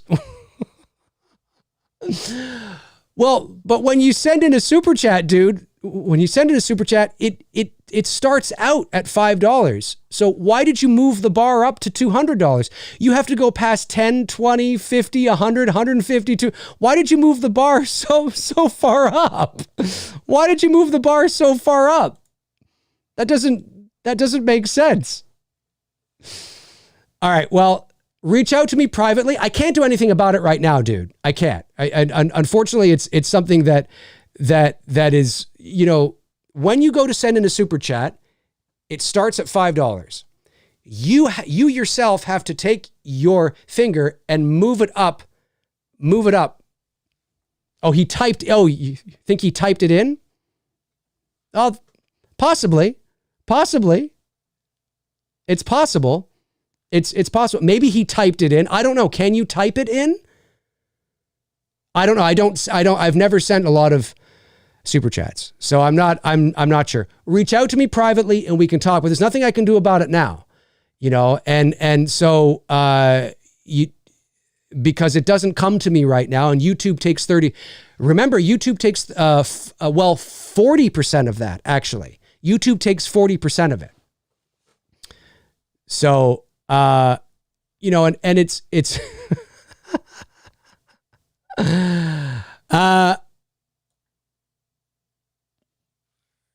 I see people. I love this chat now. It's now turned into, he spent $5 more for Dave to read. So he's down to 205. That is true. Mendo says, it's because I typed in without looking. Can you type it in? I'm not sure. Yes, you can type it in. Okay. I see what you're saying. Well, like I said, reach out to me privately. Okay. And we can talk there. But no. But you have to reach. Okay. Aaron Click says Dave wants some money. Not at all. But what we have to understand here is the reason. So there's two things you have to understand. Number one is we don't want to set a precedence, right? So we don't want to make this a habit. Number two is I have no reason to believe that he's not telling the truth, right? So that's why I say reach out to me privately and I can refund him the money, but I can't refund him the money right now, right? I have to make sure that it comes through, everything's okay, and then I can refund him the money because it may not go through. So we have to make sure.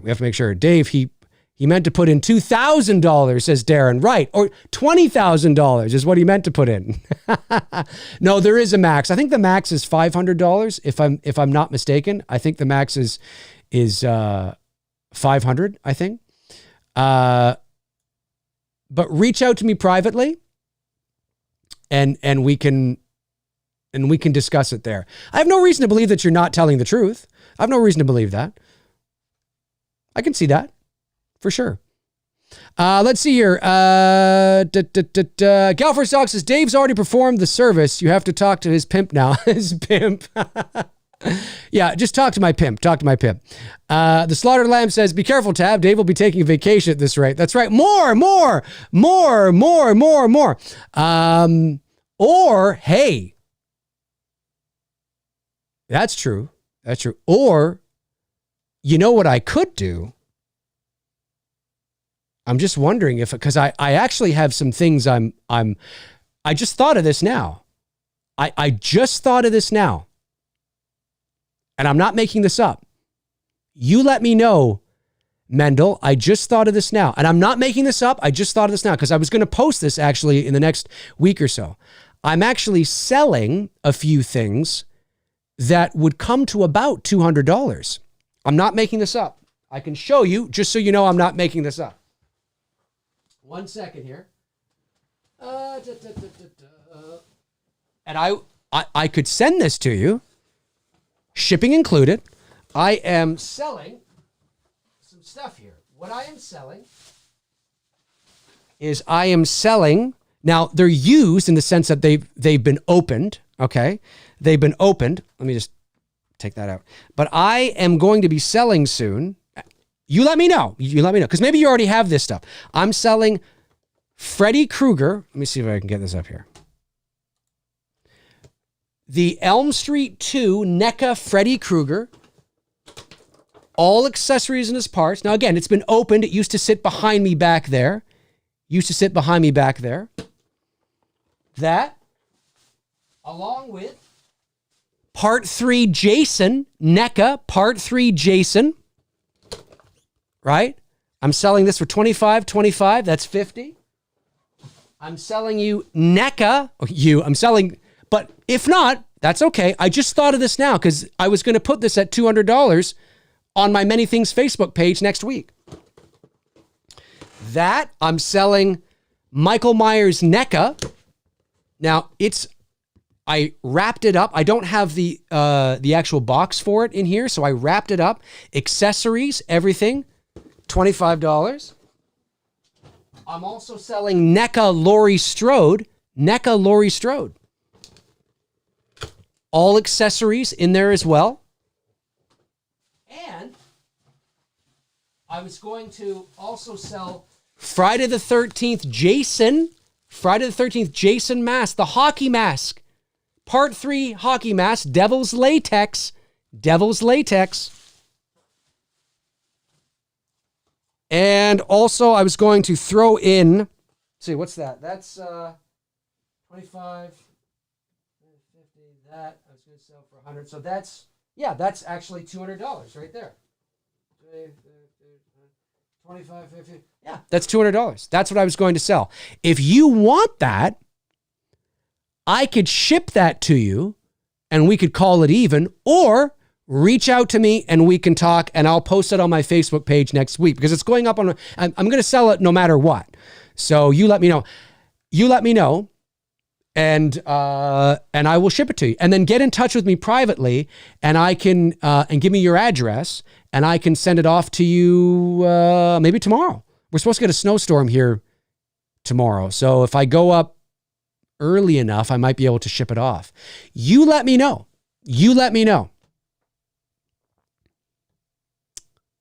Can I have the cat? Darren says, if I drop 40, can I have the cat? Yes, I'm going to ship the cat. No, I know it's funny. I know it's kind of funny, but I have it. It's ready to go. Listen, if it's not Mendel, follow me on Many Things, Dave McRae Facebook page. Look out next week. It's going to go up next week. So either way, somebody's going to get it. So you let me know. Did Mendel respond at all? I'm not sure. Did he? I don't know. Where is Mendel? Is he responding? Maybe he's silent. I'm not sure. Mendel, are you there? I'm not sure. Andrew says, I feel so awkward watching this accident. Well, no, but you see, here's the thing, right? I believe him. Obviously, I have no reason not to. And obviously, I have no issues refunding him.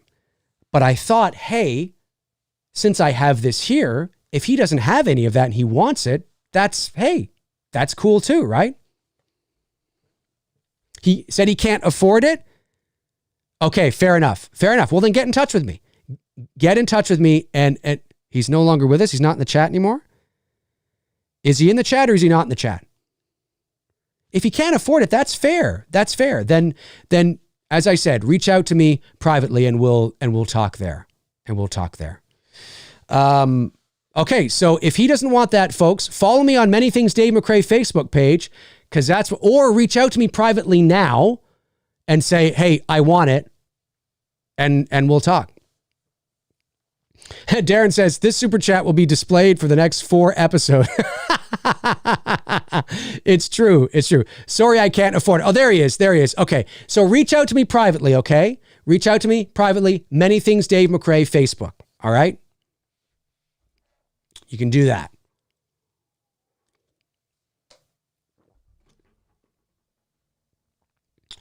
What else we got? Let's see. We are at an hour and 55 minutes. Okay, so I'll go for 5 more minutes. 5 more minutes. Hey, does anybody want that, by the way? Does anybody want that? Anybody in the chat room want what I put up? You get NECA Michael from H18, NECA Laurie Strode from H18. You get NECA Freddy from part 2 and NECA Jason from part 3, plus a Devil's Latex Jason part 3 mask. Let me know. If there's anybody, is there anybody in the chat that wants that? I'm selling them together, though. I'm not selling them separate. It's all or nothing. I don't want to be shipping individually. It's a box thing. That's how I want to do it. Yeah, it's a package. That's right. Yeah. This has turned into storage wars. Yes, it has. Well, next on the list is this towel. I have a towel over here that I use to wipe my ass. Does anybody want that? I could sign it. I could sign the towel if anybody wants, to wipe my ass with it, if that's okay. Anybody at all? Anybody? This is funny. Andrew Stevens says, I'll send you $50 to burn the H5 4K Blu-ray. Wait a minute. Didn't you give me the H5 4K Blu-ray?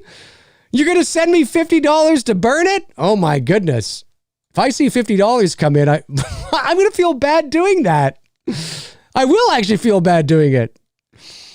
Ethan the Blog sends in 499, says, hey Dave, just wanted to say your channel has become such a routine part of my life that I always look forward to keep doing what you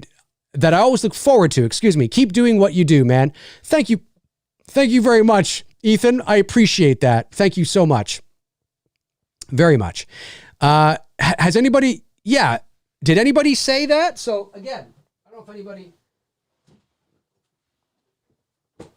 you get all this. I don't know if anybody's there. You get all this. Again, they've been opened. Okay, but all the accessories are there and they're in immaculate condition. There's nothing wrong with them. They've just been sitting on a shelf. So I thought, hey, you know what? It's time to move on. I have a couple of extras too. That's why I'm selling So anybody? That and the mask, $200 US. Shipping included. I'll take care of shipping. Doodle-doodle-doo. If so, reach out to me privately and we'll get it working. Evil Alex says, Dave, what is your favorite and least favorite part about doing It's Me, Billy, and what would you change for the sequel or the process? I think I've been asked that before. My least favorite part, I don't know if I had a least favorite part. I mean, I think writing is always my least favorite. But it's not that I don't enjoy it, but I think writing's probably my least favorite of the process. And then my favorite part of the process is probably editing, putting it together, seeing it come to life, all that kind of stuff. I think so. Frank Reicher sends in $2 and says, for Mendel. Yes, for Mendel. And what I would do differently, I don't know, Evil. I mean, change for the sequel.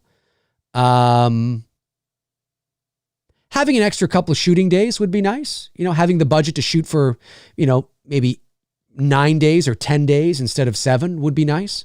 Because you take the pressure, depending on what you have to shoot in that 10 days, you might take the pressure off. You have more time.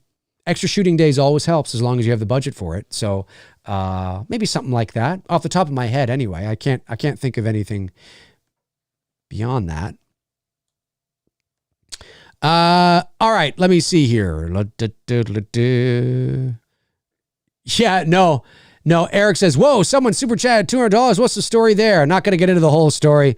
Eric's been watching from afar. He just wants us to keep talking about it. No, I'm just kidding, Eric. No, somebody accidentally hit $200 instead of $2. So they're going to reach out to me privately, and we're going to get that taken care of for them. Let me see.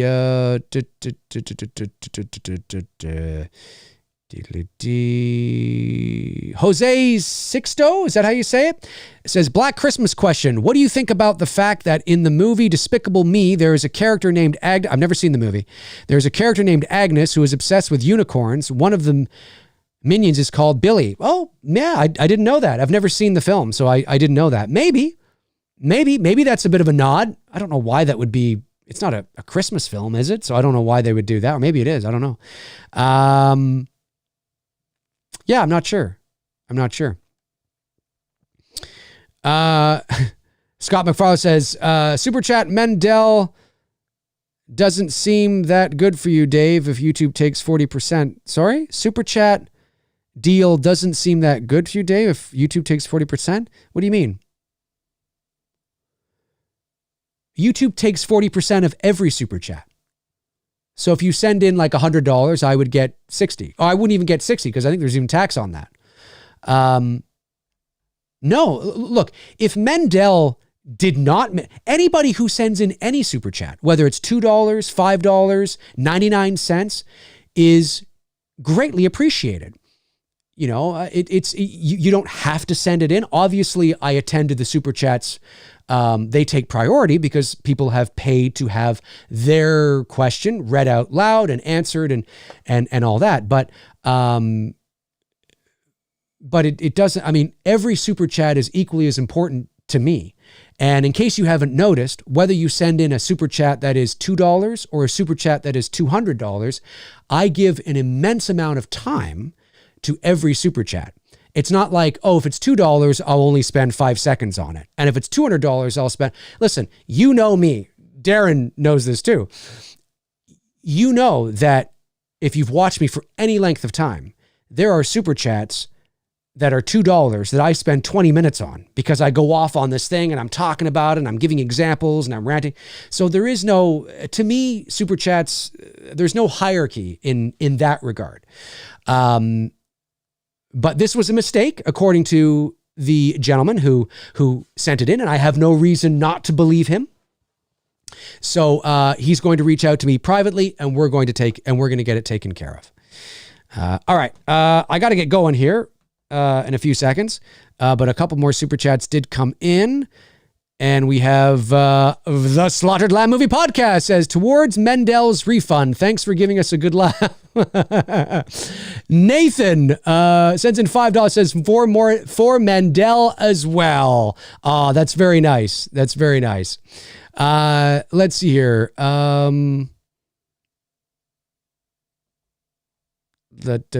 Chester Franklin Jr. says, Dave, did you know the part in Halloween 78 when Annie picked up Laurie?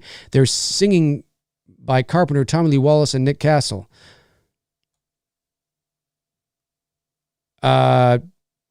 Chester, where would you go here, Chester? I lost you. Damn it. Where are you? I lost it. I can't see it for some reason. Where'd it go? Oh, there it is. Did you know the part in Halloween 78 when Annie picked up Laurie, there is singing by Carpenter when they first get into the car? If that's true, I think I did know that. I think. I think so. All right, folks. Well, listen, that's going to do it for me here on this impromptu Q&A.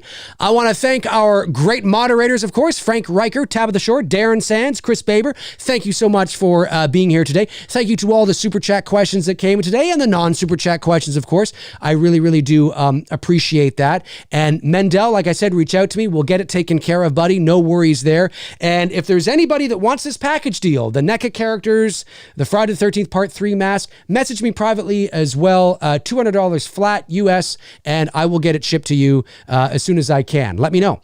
That's going to do it for me. Have a great rest of your week, folks. You're amazing. You know that. If you're not already following me on social media, all my links are in the description. Check them out until your heart's content. And when your heart is content, check them out again, please. And thank you.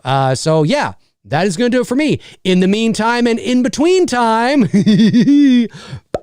cheers.